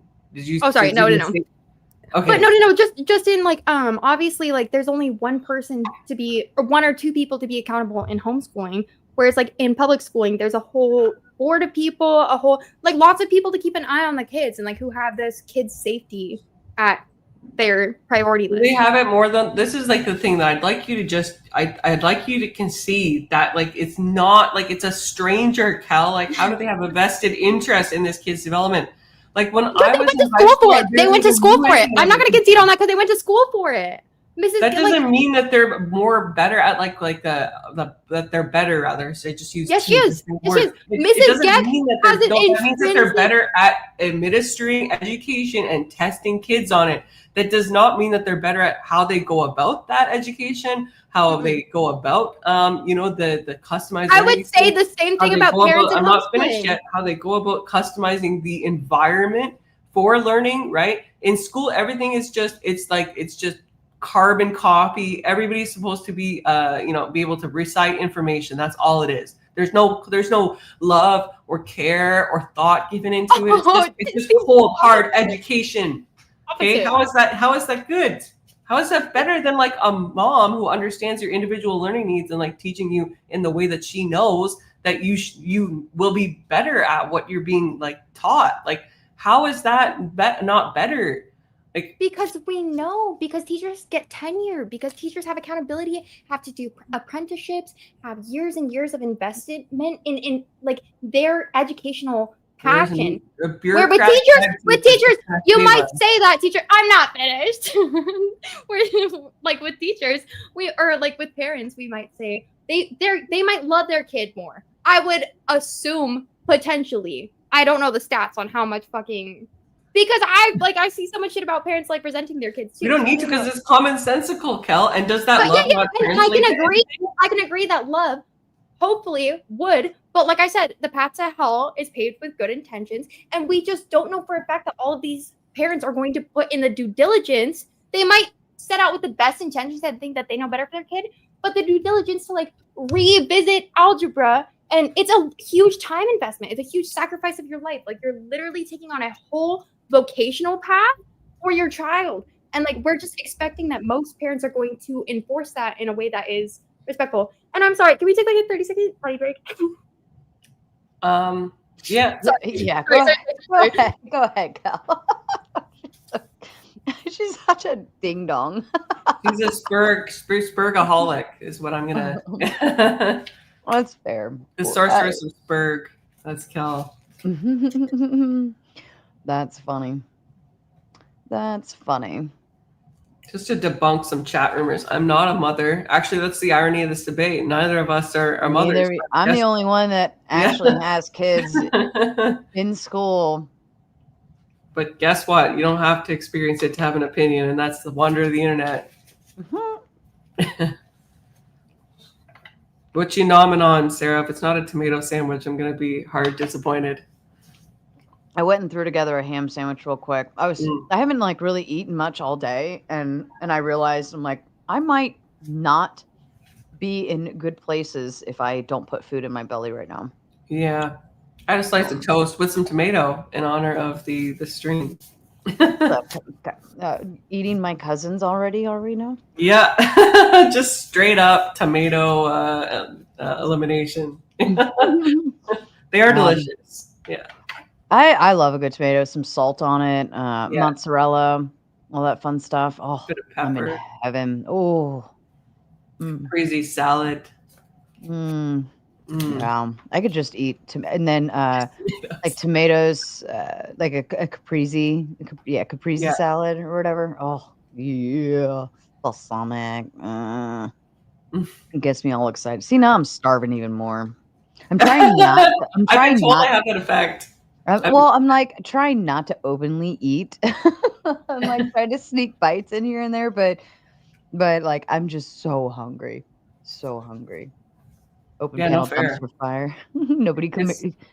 It's your show, and you'll eat if you want to, right? I know, but I try not to do it during the debates because I think it's very like doesn't look very nice. So I usually wait till open panel dumpster fire. I think the chat will give me permission to eat my sandwich. What is she? Is she taking a shit? Like to pee, you could do it in 30 seconds. Poopala doopala. Poopala doopala. Jesus, Cal. I think she automatically loses the debate for taking a crap in the near the tail end of it. So she probably like got distracted by a squirrel on her way to the bathroom. Yeah, or literally anything. It could be literally anything. I feel like that's a chaotic house to live in with 2 gaming streamers for sure. Oh, that would be so much. I mean, I'm in my basement and it's nice and quiet down here. But even just hearing the kids, if it's like early enough, hearing the kids going across like the floor upstairs or something is like bothers me. I couldn't imagine being in a house full of other streamers. Yeah, I'm happy that I live alone. I feel very fortunate also to live alone. In a big city, it's pretty difficult. So, I'll bet. Yeah, I'll bet. Yeah, but then I think like my daughter, she's got 2 more years and then she'll go off to college, and then I've got 1 more left after that, and it's like I'll be an empty nester eventually, and then I'll be alone, and that's weird. You'll have us, Sarah. Don't worry. Yeah. Oh my God. Fine, children. All right, back to you, ladies. Mommy. Yeah. So just to reframe, because I know like you just took a Lord knows what was going on in that bathroom. All right. Took a little extra long there, Cal. We were talking about we have suspicions. I hope you washed your hands. Yeah. Of course. Sanitation is important. So we were talking about in terms of like the funding and potential issues with that. So I do have some stats on that. I didn't want to leave you without, because I know stats have been pretty important to this debate.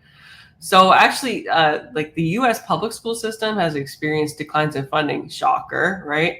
and it's dropped about 12% in state funding since 2008.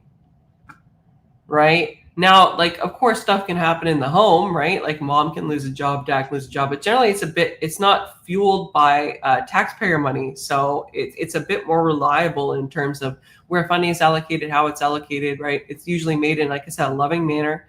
I think that to say like love doesn't translate to anything, including even the desire to learn, to be able to homeschool your kids is ridiculous. I think that would be a common sense argument.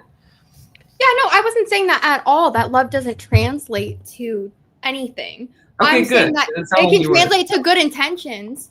I can say that it can translate to good intentions. However, you said right off the bat in this debate that you put the stipulation of, I think that homeschooling is going to be more advantageous with a properly educated and motivated instructor, which we can only expect. Hey, I let you speak I let you speak uninterrupted, and I would really appreciate the same courtesy. So you said with a properly, that's the stipulation you put on it, with a properly educated and motivated instructor. So, of course, we would expect or hope that parents would have a better or more motivated approach to that if you love your kid more. However, we just don't know. And my problem is that we just have no way of enforcing or seeking out people's intentions or motivations on it. Okay. So at least you conceded then that love could translate, okay? So I would just like to get back to the point in terms of parental motivation and stuff like that. And you keep you're making it sound like it's my point to disprove or prove, but you're on the affirmative. And so far I haven't really heard anything in terms of how it doesn't result in better outcomes, other than you have a stat that says that sometimes there's abuse or whatever in the home. Yeah, no, absolutely. Which happens even when the kids go to school, by the way. But yeah. Yeah, of course. But at least there's mandated reporters for them to have access to.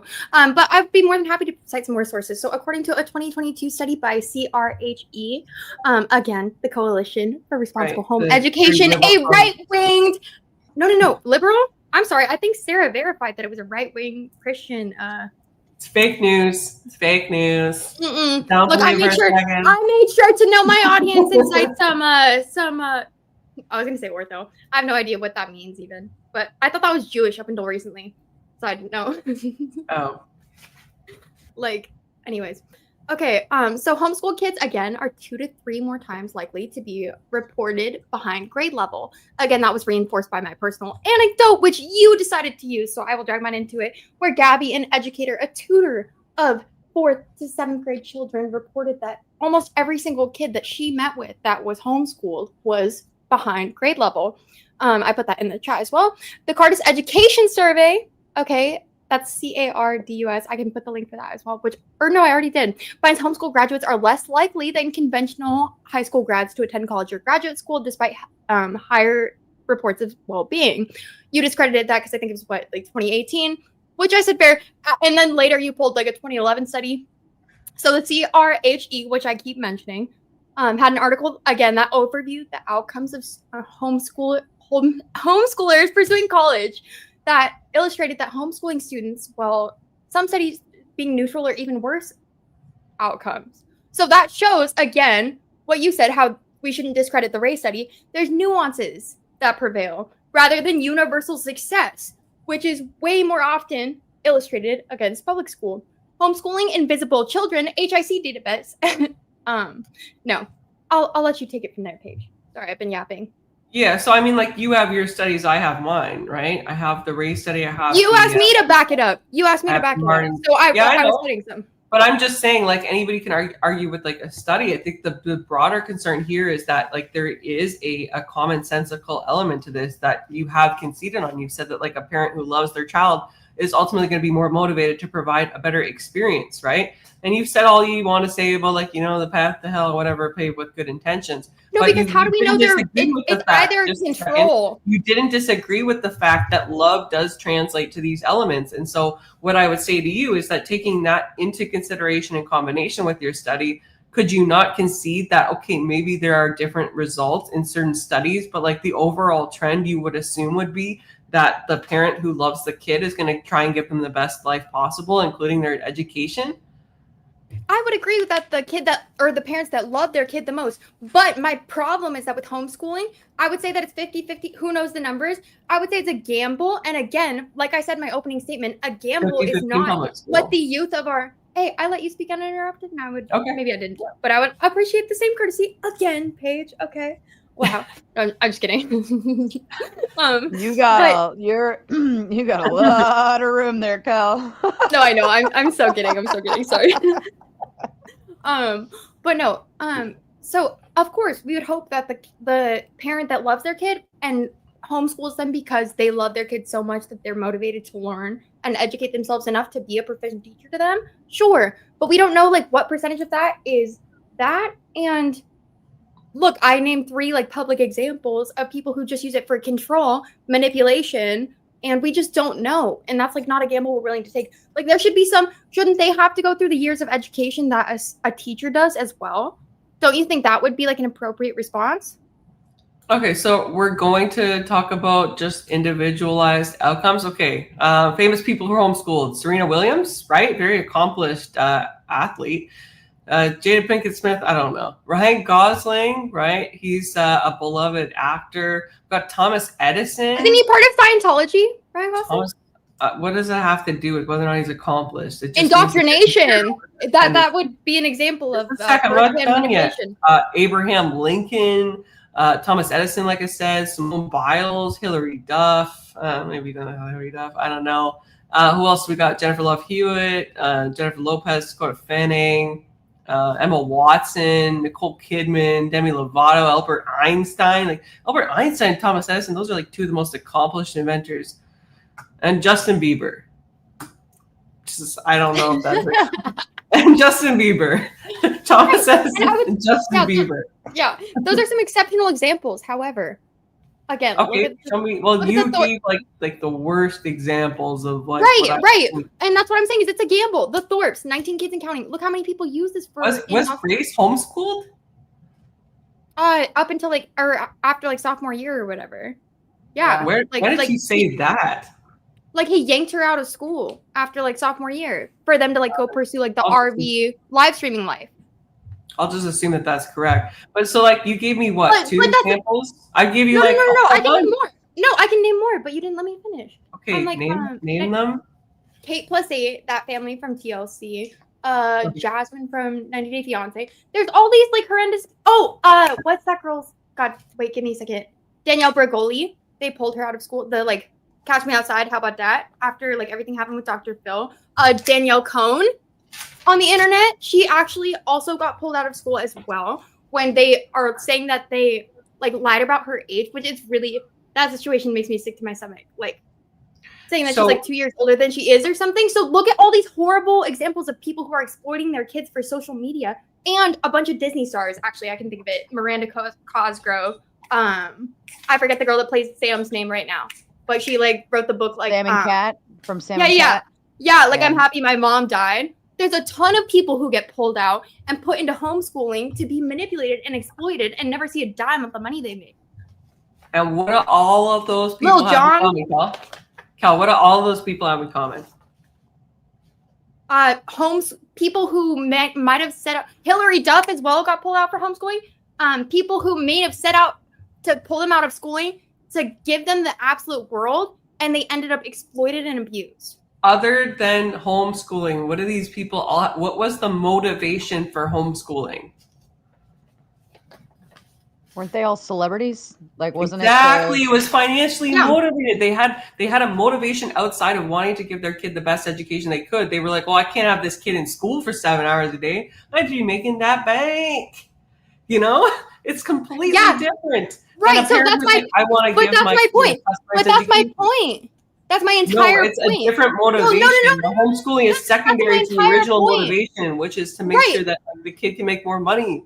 But that's my point, is they were able to fucking literally pull their kids out for that reason. And then my problem is my problem is that we don't differentiate between the people who pull them out because they're like, let me make my money.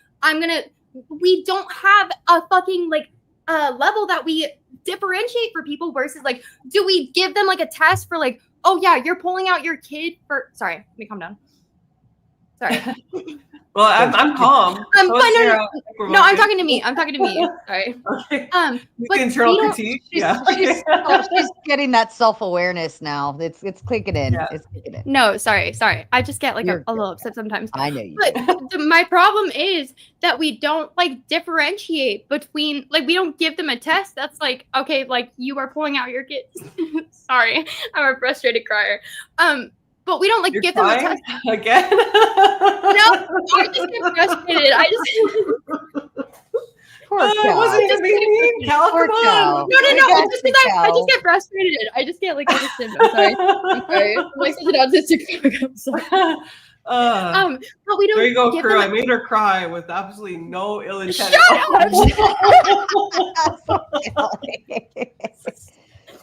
Dude, Listen, sorry, guys. I'm literally like sitting crisscross. W's in the chat for me. Oh no, they're at the most opportune moment. Here, we'll just all we'll just all calm down. Is We're all lost crying. connection to my camera? Are you dead ass right now? I think It's a female cry So dead scream. ass. Yeah. What did you expect with 3 females on screen? We're all just gonna cry. Everybody cry, and we're gonna You're crying calm too? down. All right, I'll pretend like I'm crying. Wah,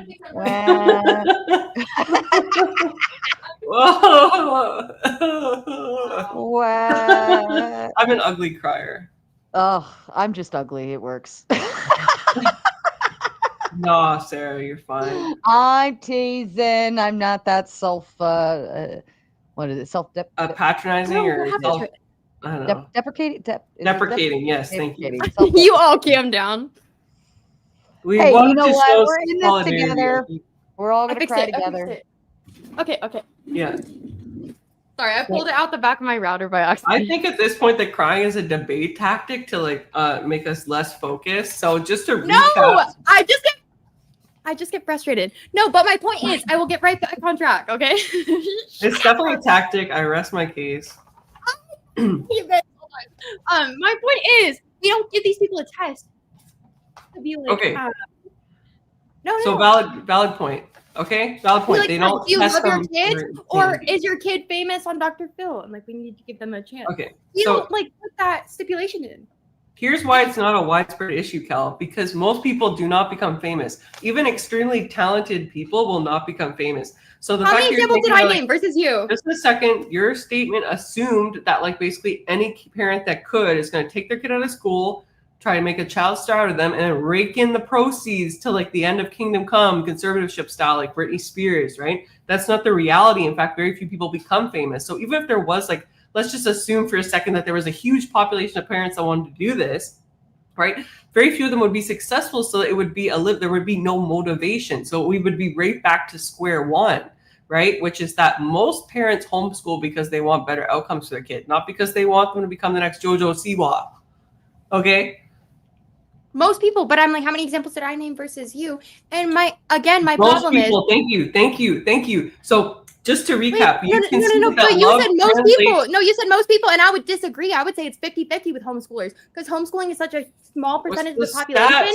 That I would just make a blanket statement like no, but that. who knows? And my problem is that we don't have any, again, accountability or regulations for what stipulations we put on people pulling their kids out for homeschooling.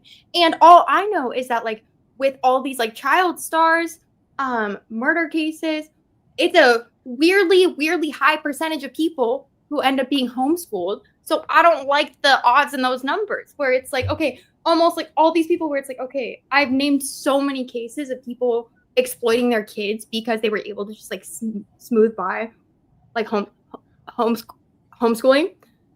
But sorry. Right.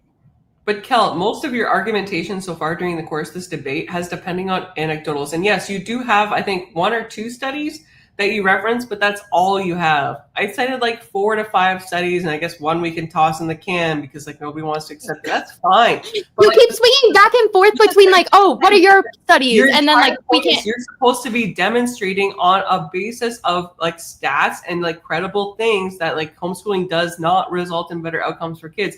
The majority of your argument has been entirely anecdotal, and you've conceded on major points, which I did not expect. Like for instance, that love translates into more care and more investment in the kid. Albert Einstein, Barack Obama, Jeff The Bezos. public school system is notoriously underfunded, or the fact that Elon we have no Musk. predictability with public school teachers. Like everything is like your entire argument is based on a house of predictability. straw, We do and all I have have to do is take a predictability. lighter and just like let things happen.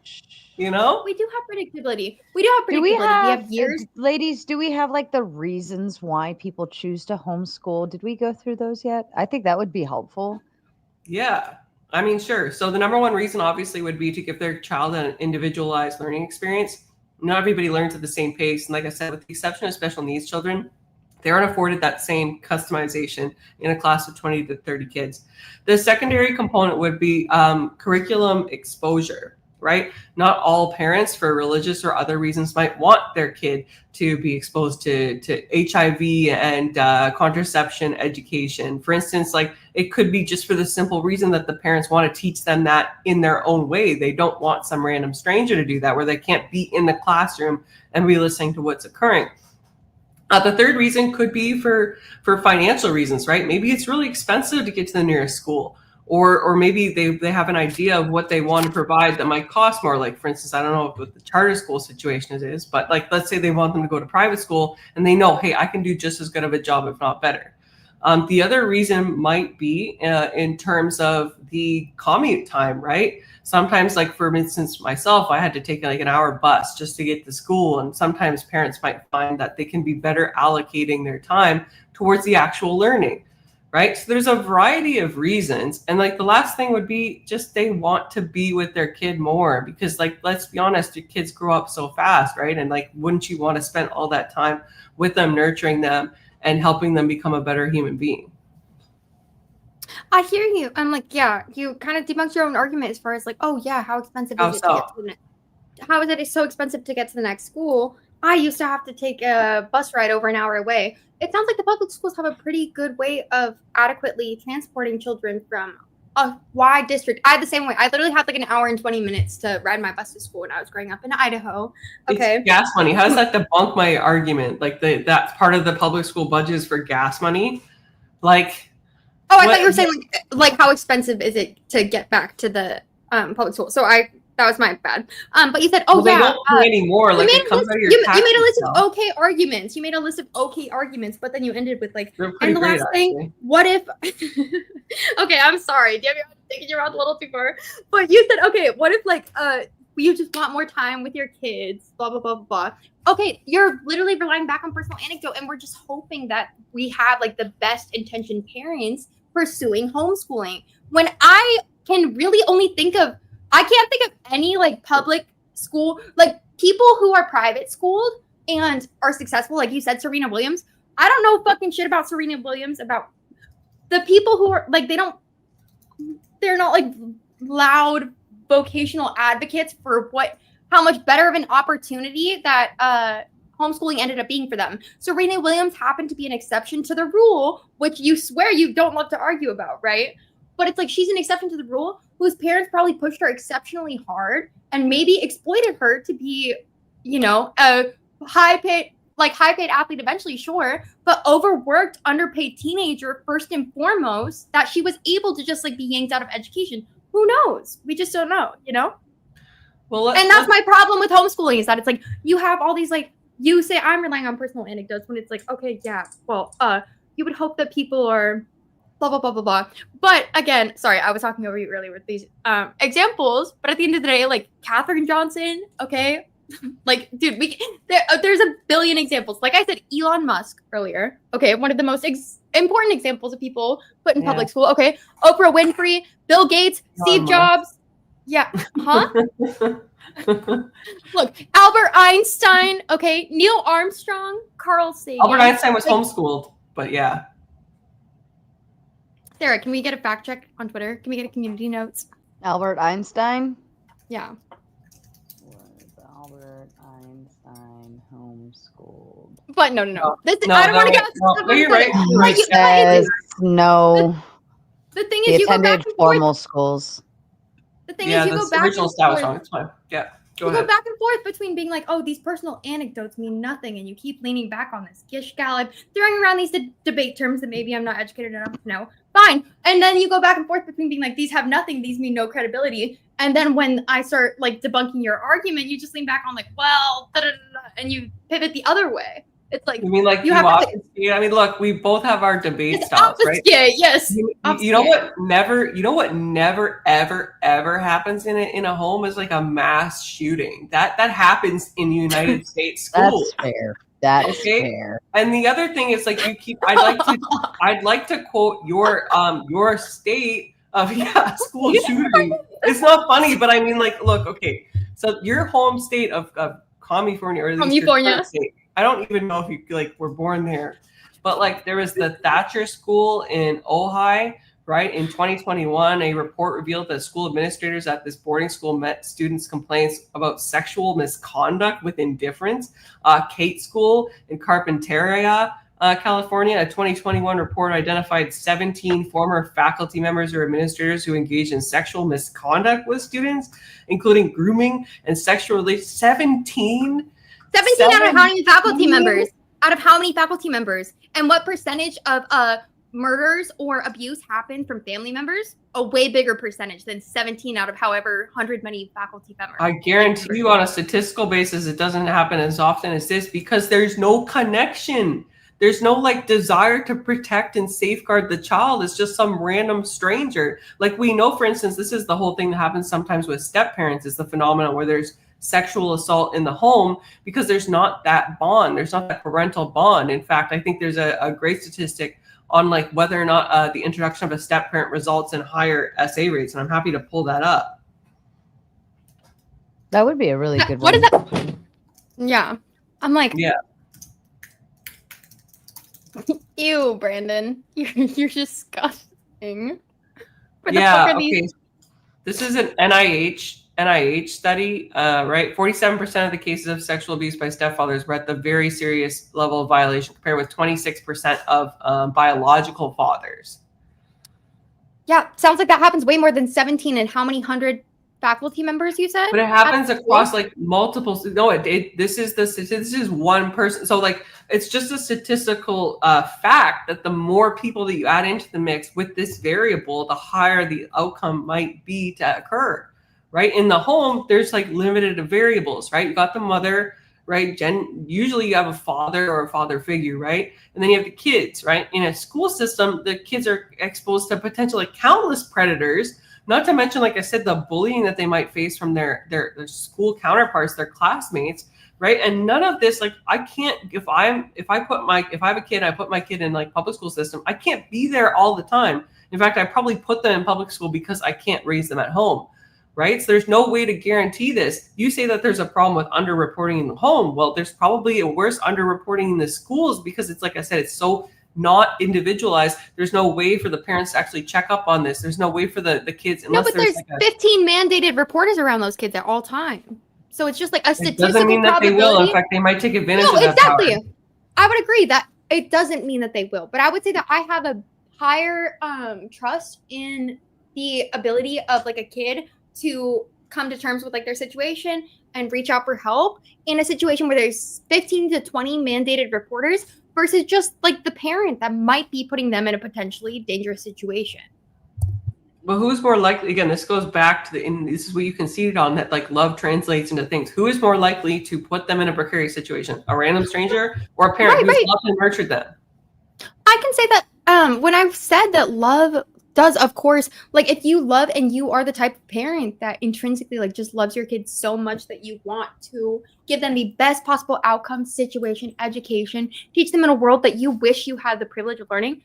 Lovely. I applaud that. Your kid's probably going to turn out way better than the public school. Exactly. So homeschooling results in better outcomes for children. However, how many times results in better outcomes? How many? But how many several hundred examples did I list of when you said, "Well, Kel, what's the difference between this and what I was talking about before between Sam and Cat?" Like Ariana Grande, I think, was homeschooled. There's so many situations in which children were exploited in recent history that I can name like pull out at a glance where it's like 15 to 20 people who have been abused and put in homeschooling because they've been like put to work too early. So it's like, I just don't know. And I don't, again, like I said in my opening statement, it's a gamble. And like the future of our youth, they shouldn't have to be the ones to bear the responsibility of us rolling the dice on if the parents are, because of course, love would translate to a better, it's like literally like a fork in the road. Love would translate to a better homeschooling results in better outcomes for children. Yeah, it does. If the parent loves their kids so much that they want to take them out for homeschooling, but for every no love person in the who public school system, but who, that's not true. You see how this works? That's not true. Right? Premise one. No, that's not true. Let me make the correlation, okay? That's not true. Premise one, love results in more dedication to better outcomes for kids. Premise two, there's a lack of love in the public school system. Conclusion, homeschooling results in better outcomes for children. You see how that works? Yeah, okay. And let me explain it to you. Okay, so you can see the debate. No. I'm going to explain to you exactly how it's wrong. Okay. But look. Explain to me why you don't concede the debate. Well, you just agreed with everything that I just said, please. No, I said yes because I'm about to explain to you how it's wrong. Explain your point again, Paige. You're super frustrating right now. Yeah, premise one, okay, which you conceded to, I'd like to point out on multiple occasions. That is not. It is true. Do we have to play the clip? Do we? No, go ahead. Explain your point one more time, and I'm going to explain to you exactly how you're wrong. Go ahead. Okay, you explain to me how you're going to just backpedal. Okay, that's fine. So premise one, love means that parents will and be more invested in better outcomes for their kids, including in the aspect of homeschooling. Premise two, love is generally absent, at least a mother's love, definitely, from the public school system. Premise three, homeschooling, rather than the public school system, results in better outcomes for children. Do you see how that works? No, okay. I'll explain to you why I disagree fundamentally and categorically. So, your first premise. Okay. I should definitely not use words. Fundamentally. Okay. Fundamentally. Okay, listen. That's a new one. Did you learn that in the public school? Did you learn that in the public school system? Fundamentally means? Okay, listen, I'm sorry. Curriculum and grade you homeschooling dweeb. Listen here, you homeschooling dweeb, okay? Listen, so you said love equals better outcomes for children intrinsically. I conceded on that because, yes, of course. And like I said, there's a fork in the road with our argument because, of course, the parents that take their kids out of public school and want to do it because they love their kids so much that they care about giving them a better education, of course, those parents should pursue it. However, I would argue that we don't have enough regulation and oversight to differentiate between the parents like who are pulling out the freaking Miranda Cosgroves, the Danielle Cohns, all these examples where we can see of children being exploited. Your second premise, you said public school equals completely devoid of love. I can 100% disagree. And I'm like, I don't know if you went to public school or not, but I'm like, I can name a million people. I still go see my teacher, Mrs. Jack, who made me like a way better creative writer. Like, I love her like a mom. Like, I go see her like every couple months, like, and go have lunch with her. And there's a ton of people I know who are exactly like that maybe it's just California. And I don't want to like rely too much on personal anecdote, but I would say that saying it's devoid of love is complete, bro. Like I said, yeah, it may rely on an assumption, but if you are going to school for 3 or 4 years, however long it takes to become a teacher, knowing that you're going to get paid 50 bands a year, I would say you really got to love kids. Like, and I guess you could argue that you're taking the gamble. You just don't want to diddle them, and you want to be in the proper circumstance where you can. Or you're educating, but I'm just saying, like, you're signing up for like a grueling job. Concede. There could be ulterior motivation. I'm not conceding. I'm explaining my point. I just when I say yeah, sometimes I'm just like have a delay. Okay, so no, I would say that your conclusion does not equate your arguments. I completely disagree with the fundamental.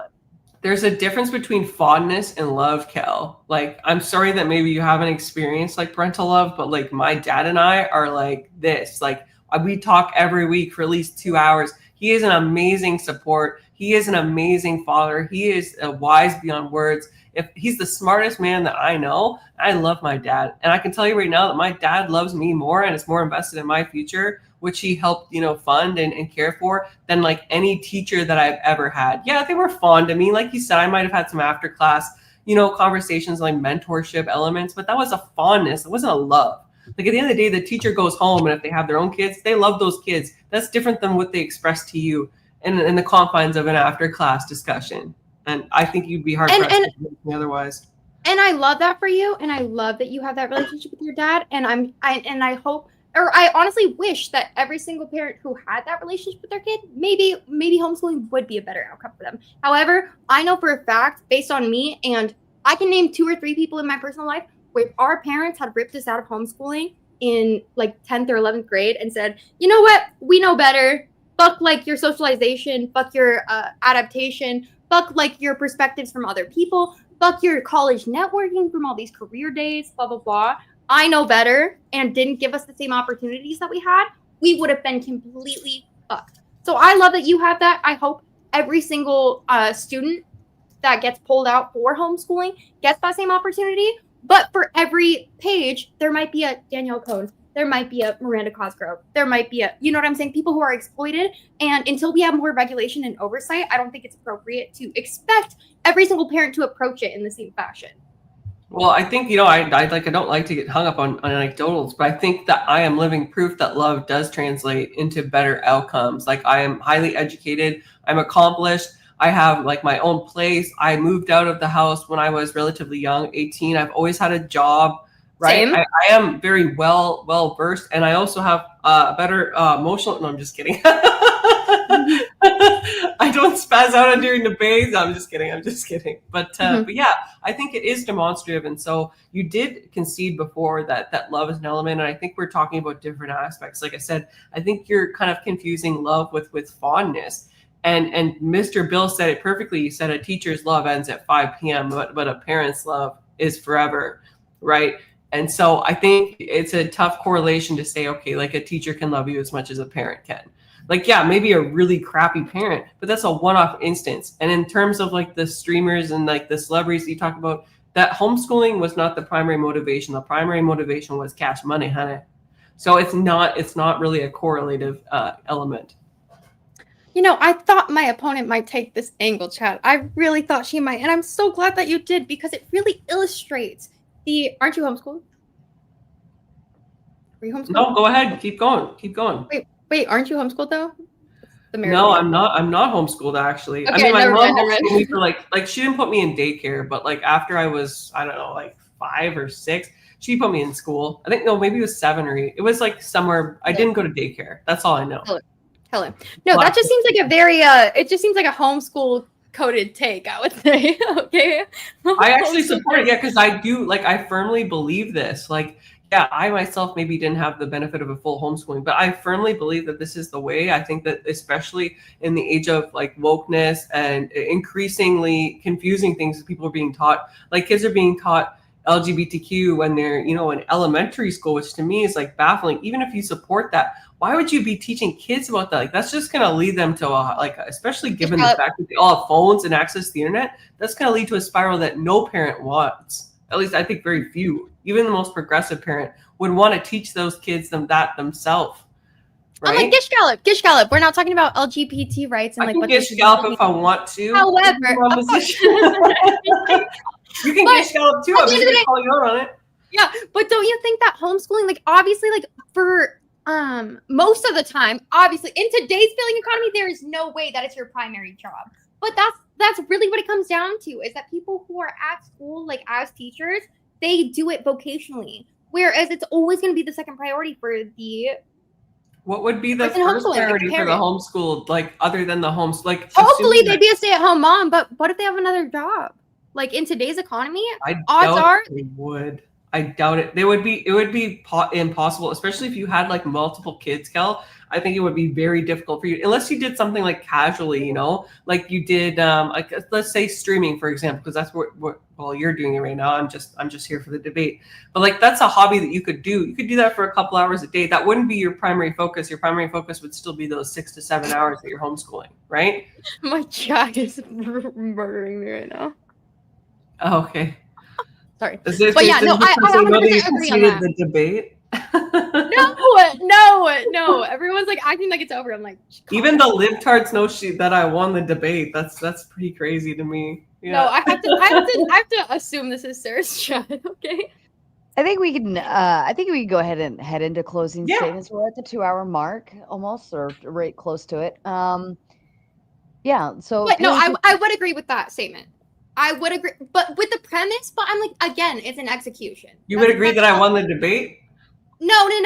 What we were talking about before that. What we were talking about before that. But again, it's calm down, guys. Like the statement that you made before, because it's like at the end of the day, it's about like in your application of it, and we just can't enforce or regulate it. So that's my problem. Is that it's like I would love that like all parents like enforce it in the same way, but it's like it's not. We just don't know. We don't know who's taking them out for exploitative reasons, and you know. Yeah, we don't know who's engaging in inappropriate behavior with the kids in the one hallway that doesn't have a camera. All right, let's go into closing statements. Go ahead, Paige. Kick it off. Yeah. So, I mean, I think the debate kind of speaks for itself. I mean, my opponent utilized a wide array of buzzwords and anecdotals. And even though she had, I think, two studies, failed to actually demonstrate the homeschooling. Okay, closing statements. No, stop it. Closing statements. Attack me afterwards, Kel. Don't pull on me when I did the 2v2 with you and Gibbs. Yeah. So like she hasn't really demonstrated that it was. She's cited examples, sure, where it might not result in better outcomes for kids. For instance, when there's an exploitive or financial ration for the kids being homeschooled, or in instances of, there's some parents who might, for instance, teach their kid radical views like polycules and stuff like that. She's provided examples of where that might occur, but I think the point of any debate is to illustrate that this occurs on a broad basis. And I haven't seen that. I've seen certain statistics, but I haven't seen actual support that would say that this is true generally. Moreover, she conceded on key points, most notably that love translates into a better investment for kids. And although she cited a personal anecdotal about a teacher being invested in her, she wasn't actually able to counteract my argument that fondness is not equated to love. And I still haven't heard that. In fact, when I cornered her in the argument about premise 1 plus premise 2 equals conclusion that homeschooling is better for kids, I didn't hear a reasonable argument which would refute that. And so I think, especially beyond the affirmative, there would need to be additional support that I just didn't see during this debate from Cal. And like, look, strong effort on her part, but I think a crying also was a huge L in the course of the debate. Plus, talking over me every 2 seconds. So I think altogether, I think this is a W for homeschooling. And with that, I conclude. Thank you, Paige, and over to you, Kel. All right. I respect my opponent's approach and attack. I think that you are looking for a lot of concessions where there are none. I would say that, you keep saying, like, I never answered for love equals better outcomes for children. The reason I conceded on that is because it outlines the hole in your argument is that once again, I will spell it out as clearly as I can. I think that love translates like for better outcomes for kids, of course. Do I think that Mrs. Geck loved me more than my mom tried to? No, of course not. However, I think we're taking a gamble, whether it's like exploitative reasons or for the best of the youth, the children. And again, like I said in my opening statement, it's like a gamble that we shouldn't be putting in like the hands of the youth, where it's like it's not their culpability or responsibility to accept. We have no regulation in the enforcement of the regulations, which I didn't hear you provide any evidence to obfuscate that claim. And yeah, I think I illustrated my point pretty well. I definitely could have done it better. But I think that it's pretty blatant why there's not going to be like better outcomes for kids. Are the people who do it for love going to have way better results than public schools? Maybe. But are the people who are like exploited and abused going to have way worse outcomes? For sure. And that's just not a risk we should be willing to take with the future of the children, okay? Which the right seems to care a lot about. But you've been a worthy opponent. I appreciate your time. GG. You guys are both adorable. You kill me. Shout out to the chat. They got their new emoji for thrubbing it. And they're having way too much fun with it. if you know, you know, but if you don't know, you have to watch the debate from last night with Wick TV and Andrew Wilson. It was quite comical, but Thrubbit is a new thing now, and it's not going anywhere. I'm gonna go ahead and drop the link for Open Panel Dumpster Fire. And while we are reading the super chats, you fine people can go ahead and hop backstage and chill out back there while the ladies are responding to your kind super chats. Yeah, the Thrubbits are everywhere now. And you know, I had a quick thought for this. You know, I think the great thing is that we have the choice, right? We have the option to homeschool, and we have the option to send to private school, and we have the option to send to public school. Or even charter schools, right? And it's incredibly marvelous that parents, families can, you know, choose to make that decision themselves, and deem what's best for them and their children. And I think that's my overall statement towards like homeschooling versus public or versus private and whatever the case may be. I think there's a lot built into that.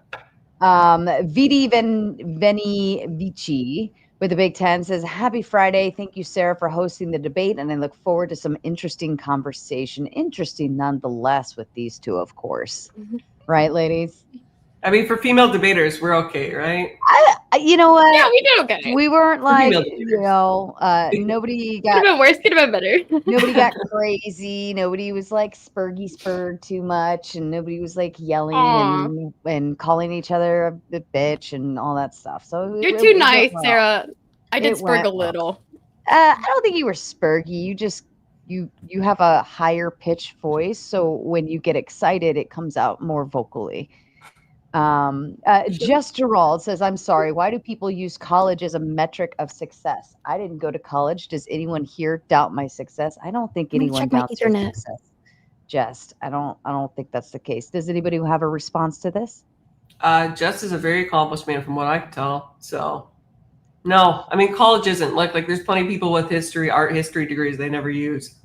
Right. So I think we're all going to be conceding on that point. Fair enough. James says three super chats towards the super chat goal. Blah, blah, blah. Ha, ha, ha, ha. Yes. And congratulations to the chat. Take your victory lap. W's all around for the chat. I didn't have to poke you, prompt you. I didn't have to yell at you, lecture you, or nag you to hit the goal. You guys did it all on your own. You did it in a faster time than I put up to do it. So congratulations to all of you. Yay. Thumpy Weeble says, I think it's about looking professional. I think that was in regards to you putting a vest on in the chat, complaining about it. I don't think it was all that bad. Like, I've seen worse. You know, I don't want to undermine my own credibility, you know? I was like, let me just sit here. I thought you were just leaning into it. You're like, I'm like a liberal, you know, degen chick. I've got like, you know, like the broad top on, like, you know. Oh, you know, not frozen. I mean, considering, hold on, considering we have this.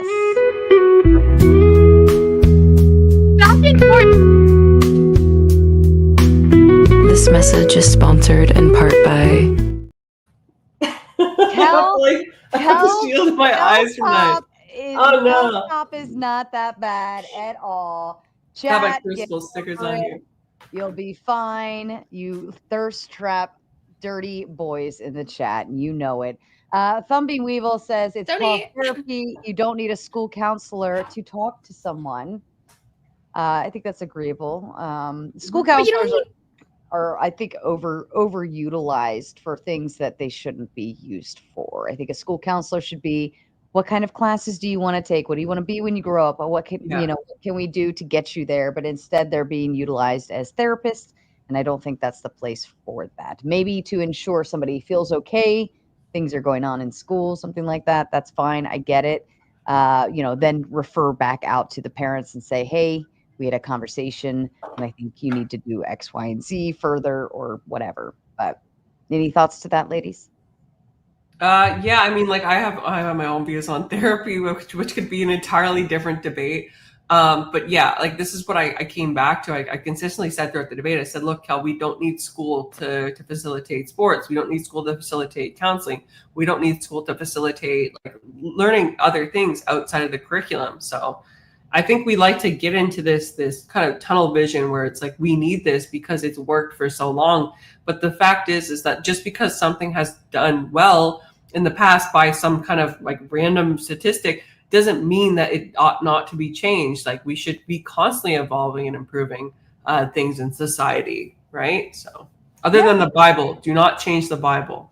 I think that's fair. Werbs over on the Rumble side. Kel, with the rapid decline in student testing in the U.S. compared to the world stage, how do you justify that public schools are doing any good at all? Well, I just see that I see so much like indoctrination, like all this ridiculous stuff, and even to what the person said last time, where it's like, how do we know that? Can you pull up the last chat? Sorry. I have to read it because it's over on Rumble and it doesn't bring over. Oh, never mind. I can read it again. He says, with the rapid decline in student testing in the U.S. compared to the world stage, how do you justify that public schools are doing any good at all? I think that's a way bigger issue, and you're looking at it's like a microcosm for a way bigger issue. It's like, I think, like I said, AI is probably playing a way bigger issue in like our rapidly deteriorating test scores in the US rather than like homeschooling versus public schooling. Like, I think the right uses that as like a inflation point. Well, I'm like, I don't want to like obfuscate myself with the right, but to be like, oh yeah, like look, all these like indoctrinated teachers who are, it's like, bro, if someone's like such a like libtard that they're like indoctrinated enough to go to school for 4 years, if they're really such a libtard, they'd like be living off government assistance and like not fucking doing shit, not going to like college for 4 years, and you know what I'm saying? So I'm like, well, but no. Even in the statement in and of itself, though, in student testing in the U.S. compared to the world stage, how do you justify public schools are doing any good at all? I mean, the rest of the world, public schools are doing all right if there's standardized testing, right? Like somebody's got to be doing it right. Maybe we're just doing it wrong. I don't know.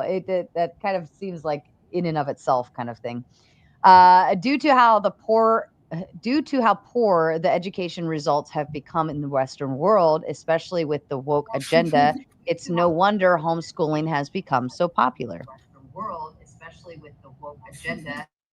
We just don't know how people are going to enforce it is my main problem. I'm like, I hope the Andrew Wilsons and the Paiges of the world homeschool their children, but I'm like, for every Kelly that's having like illusions of grandeur and Captain Save-A-Ho that wants to homeschool their child, I fear for them, like I fear for them. Like for every Grace Thorpe, for every fucking, there's reasons against it for sure.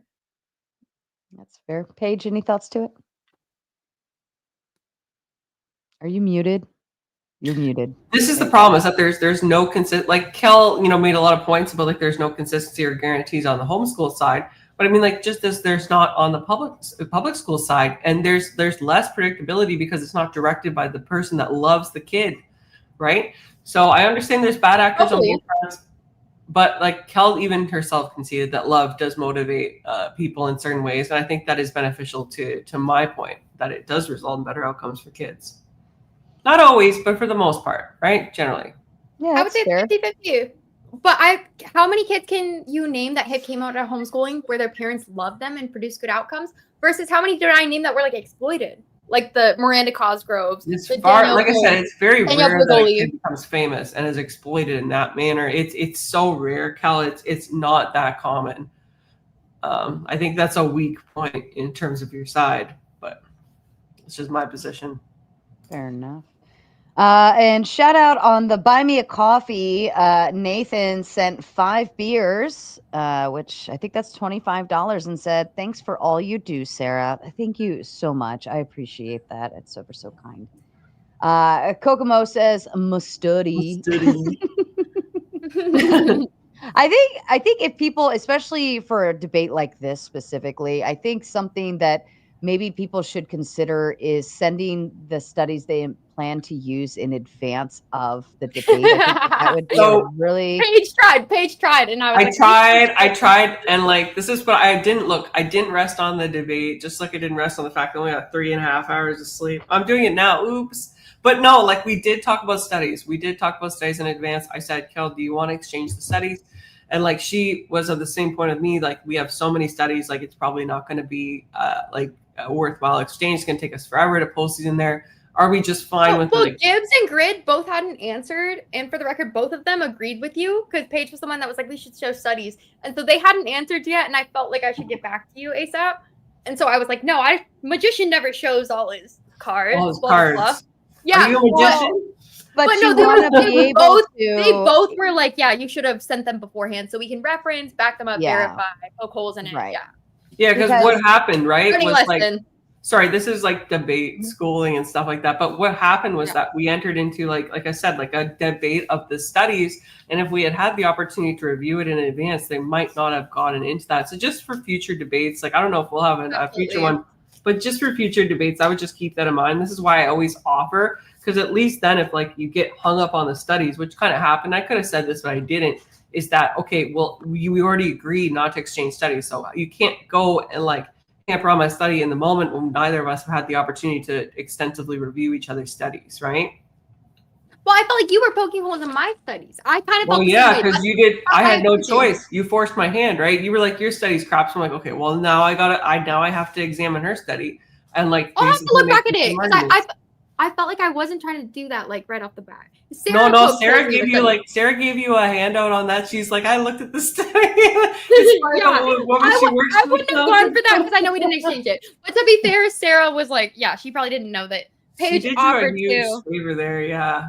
You guys definitely Paige have offered. Lesson learned. Maybe I need to throw that into like my little things that I send to you guys before, like with all the information. Maybe I just need to say that if you plan on using studies, please send them to your person in advance, or else it's inadmissible. No, I just didn't even know what I was like, what's the best option? And then I'm like looking back at it, I'm like, honestly though, all of the studies are going to be around the same topic. I'm like, what could you possibly reveal by like sending each other the studies? Like, yeah, there's you're not gonna, if anything, it actually helps you both, because then you can actually be on the same page, and you can look at her study and say, well, actually I did look at that, and actually it referenced this, and maybe you missed this because it specifically said X, Y, and Z and only pertains to blah, blah, blah.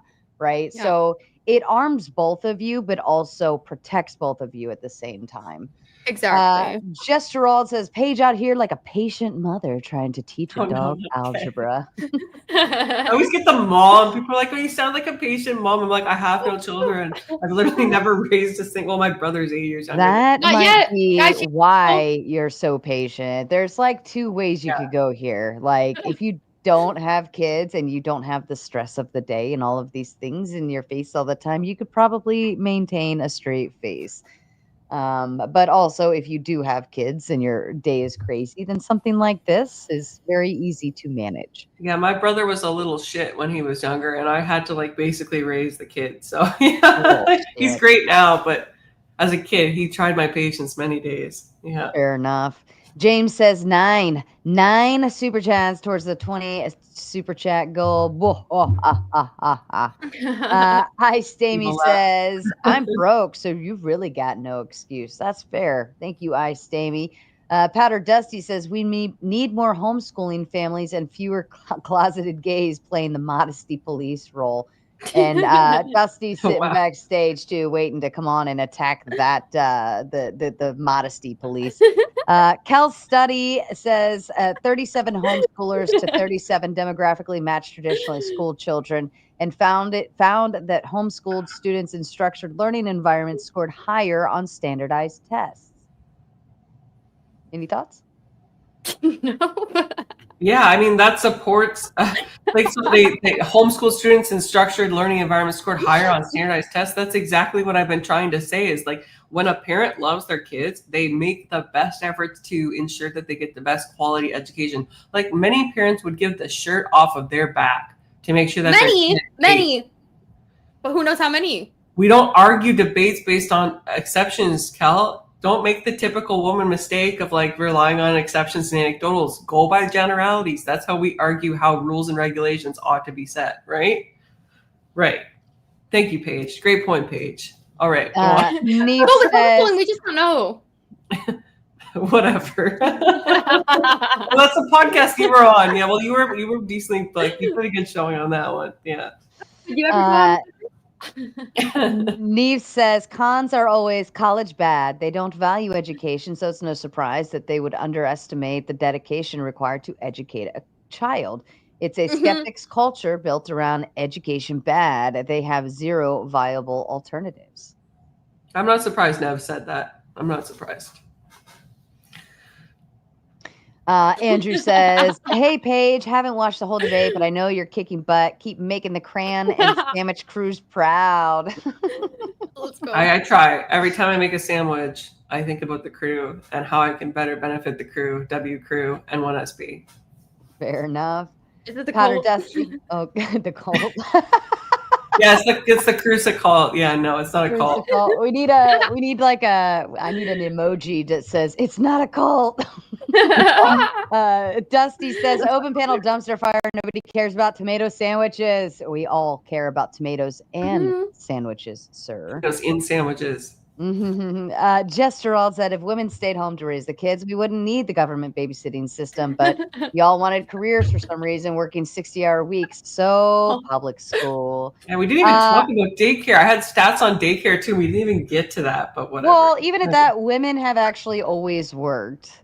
Like they've always worked. It could be part-time, full-time, whatever time, or something like where they're in a supportive role for her husband if he has a business of his own, so on and so forth. But women have always worked, so I don't know if you can actually carry that over all the way to say, like, blame the working moms for public schooling. I think it was more the industrial revolution. Yes, thank you. Yeah. Stephen Wells says it's payday today. Just wanted to show some appreciation to mommy moderator. Thank you so much. You should all be paying homage over to your mother here. You all would be running around amok like crazy children if it weren't. I'll need to stay home. I'm a stay at stream mom. Dusty says, don't let these haters shame you for your long poop, pal. Half the people in the chat are probably on the toilet right now and pooping way slower. Yeah, I kind of want to know, like, how many people are watching shows from their phone from the porcelain throne. I want to know. The turd and McFergusons of the world. Yeah. I'll bet it's a lot of you. I'll bet it's a lot more than you're willing to admit. Jess Gerald says, box of wine or quad shot espresso, up to you, Sarah. I will go for the agua, and I'll probably be making coffee here later to kick us through, because it has been a long couple nights. Paige, it was so nice to have like a more respectful debate, though. Good job. That's a good job. So much easier. I mean, the timer was helpful last night. I will admit that, because I didn't have to, like, I just put the foot down at the beginning and said, if you start talking when the buzzer's up, like, I'm just going to start muting you as soon as the timer's done. And like, they were both really good about it. So kudos to that. And it didn't get crazy till later in the show, of course, when I was the most tired, but whatever, we're here. Matthew says, I cannot handle this anymore. It's the road to hell is paved with good intentions. No one paves a path. Wait, what is it called? It's a road. Like, it's you pave the a road to yeah. hell. It's the road to hell, not the path to hell. Right. Okay. I'm sorry. Wait, can't you not? Okay. Oh, paves a path. Can you pave a path? How do you pave a path? If it's made of cement, yeah, my paths are You're all a fucking path. cement. You might, like, I don't know, like a level or maybe you put stones in a path, but you don't pave a path. Like, Paige, when you're ready for your lesbian awakening, hit me up, girl. Oh no. Jesus Christ is my God, girl. He's got the bikini. Oh my god, everyone is I so will not have a fucking- lesbian turn around. I'm literally have been Yeah, in a I crop top think all most day, people but know. I'm with Christians. Yeah, You guys I've always are known that's killing not me. how I swing, and yeah, the religion just kind of fits in with that. So Don't feel any need to defend it. You're fine. Crystal Crusade, Sarah, Paige, Cal, and Poop. Q-Tard says Paige wins because she isn't punching her camera, and also because she's Paige.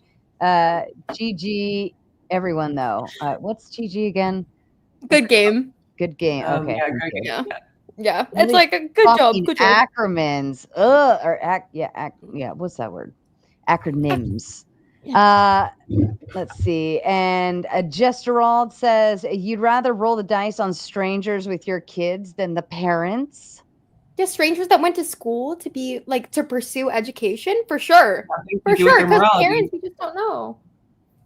Has nothing to do with their morality, as I've said multiple times. It is But who just knows? they wanted to become an educator. Who knows what the reason? Also, they could be, like I said, they want to be in that environment with kids. Are you Canadian, Paige? Sorry? Are you Canadian? Yeah, unfortunately. Sorry. Argument debunked. Argument debunked. Wow. Thank you so much for pointing that out. Canadian fallacy is not an actual debate. Canadian fallacy.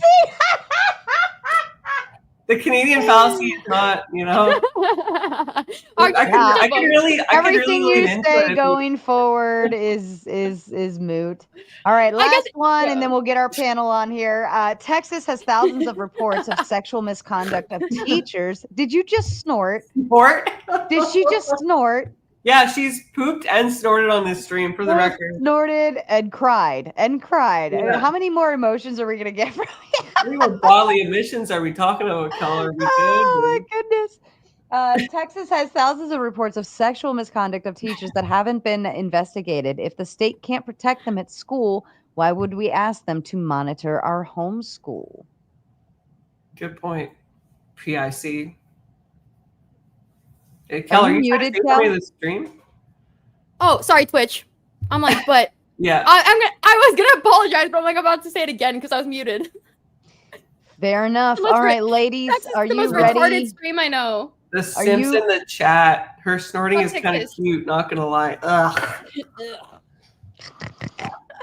All right, let's prepare you to meet your panel. Ladies, it is a full house backstage already, and I'm pretty excited. We've got a lot of new people. Also, for the record, there are 2 uncammed. I know who you are, but cam ups always get on screen first, just so you know back there. I see you, I know you, but you will be in the back of the line for that one. All right, here we go. You ready, ladies?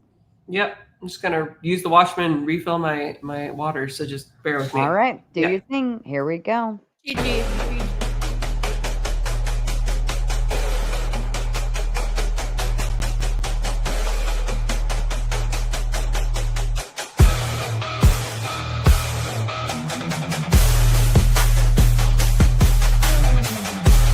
Here comes the lottery.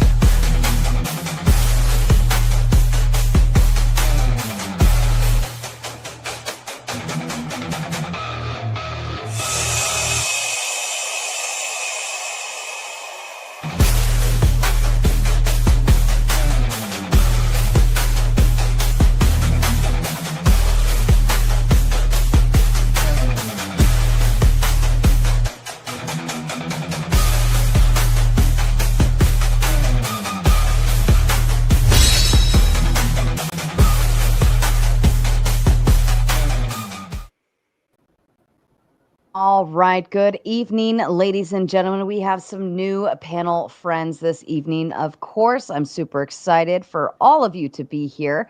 Rules of engagement on my panels. Number 1, you don't interrupt. Not me, especially if I start talking, you shut the fuck up. If somebody else is talking, do them the kind favor and shut your mouth while they're talking and wait until they're done, and then you can chime in.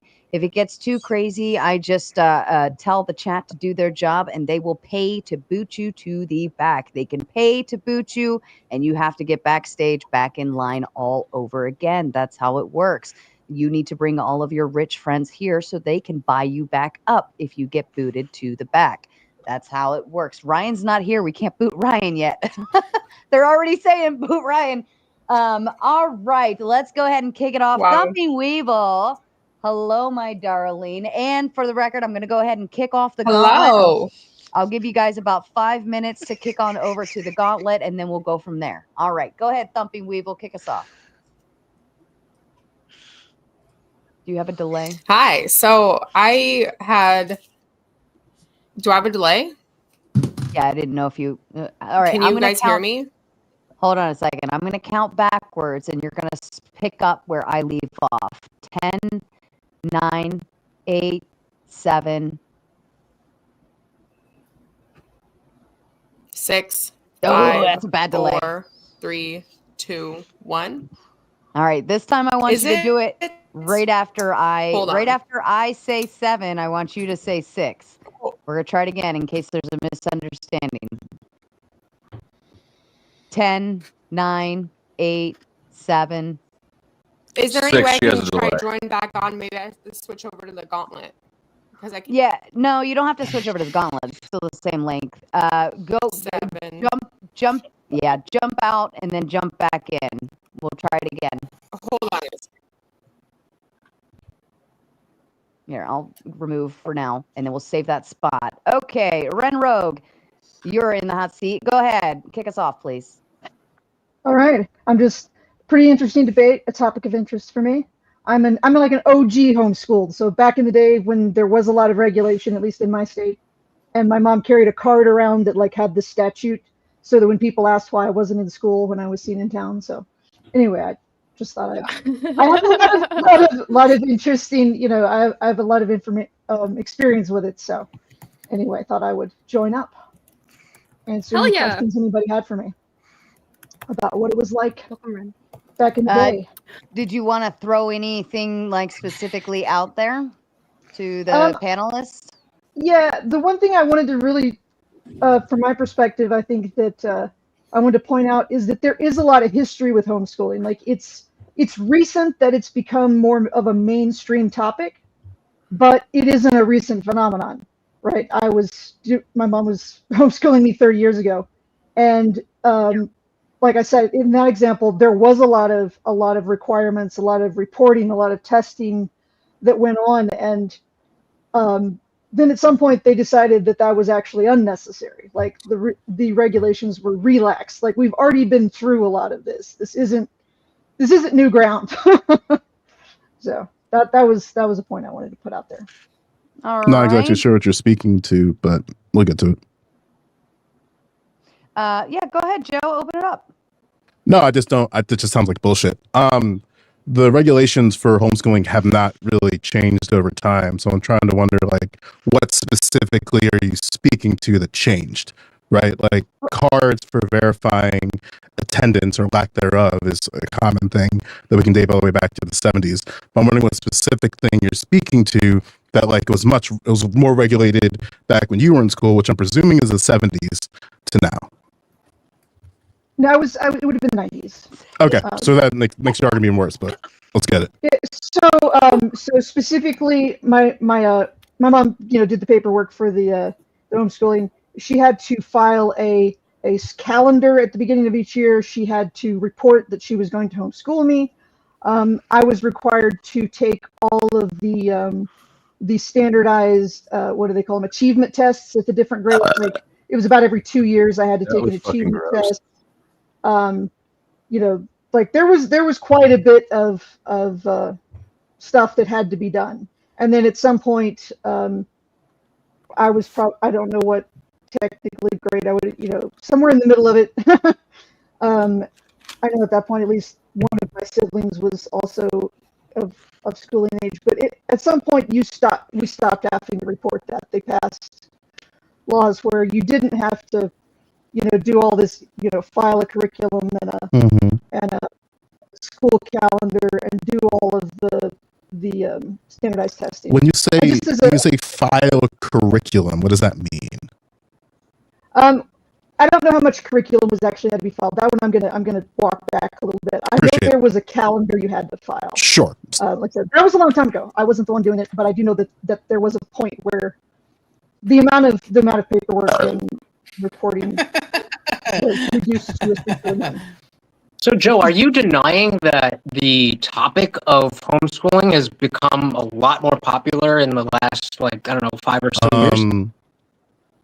It's about 60 degrees outside. Would it be recommended that I probably don't go out there naked? What are you asking? So the question was, Sherlock. are you denying? No shit, Sherlock. Are you denying? Listen, I was very clear. Yeah, I said no are you shit, Sherlock. claiming that there has not been an increase in people talking about homeschooling? I'm not. I don't know what it has to do with what I Because said you earlier. told her, she said that she's been homeschooling and it's not been that much different. You're like, no, you're lying. That's bullshit. No. I don't think you understood. Way more of a discussion in 2025 than it was in 1999. So Do you disagree with I that? don't think. Do you disagree with that? I just want to make sure I understand. You're misunderstanding what I was trying to parse out. So let me just repeat that again. I was pushing back to the claim that the procedural processes of homeschooling, things like attendance, and in particular the monitoring of certain standards, like that could be tests, that could be it varies from state to state. Those lapsed back because of homeschool advocates, where they basically argued in one way or another that the different processes and procedures that they had to submit were largely just inconsistent from one area to another. So they advocated, put an anecdotal perspective speaking to, was that these things rolled back over time. So she experienced that rollback of things like attendance. Let me hold for just a second, because this. Yeah, I just verified, Sarah. It is choppy on YouTube via a Google. In general, I don't know if you guys have experienced. I don't use it usually. Yeah. So what we're gonna do is maybe you guys just need the refresh. I know that happens sometimes. You just got to refresh. So we're gonna go ahead and close out Tomato side and start moving over to Gauntlet. So let's do that. We're gonna raid the Gauntlet. Maybe it'll fix. And let me try doing it on Safari too. I'll just put myself. Well, I on don't mute. think it's us. It's because they're saying it's everyone. Yeah, I don't. There's something going on with Google Chrome. Everything on my laptop, my computer, everything is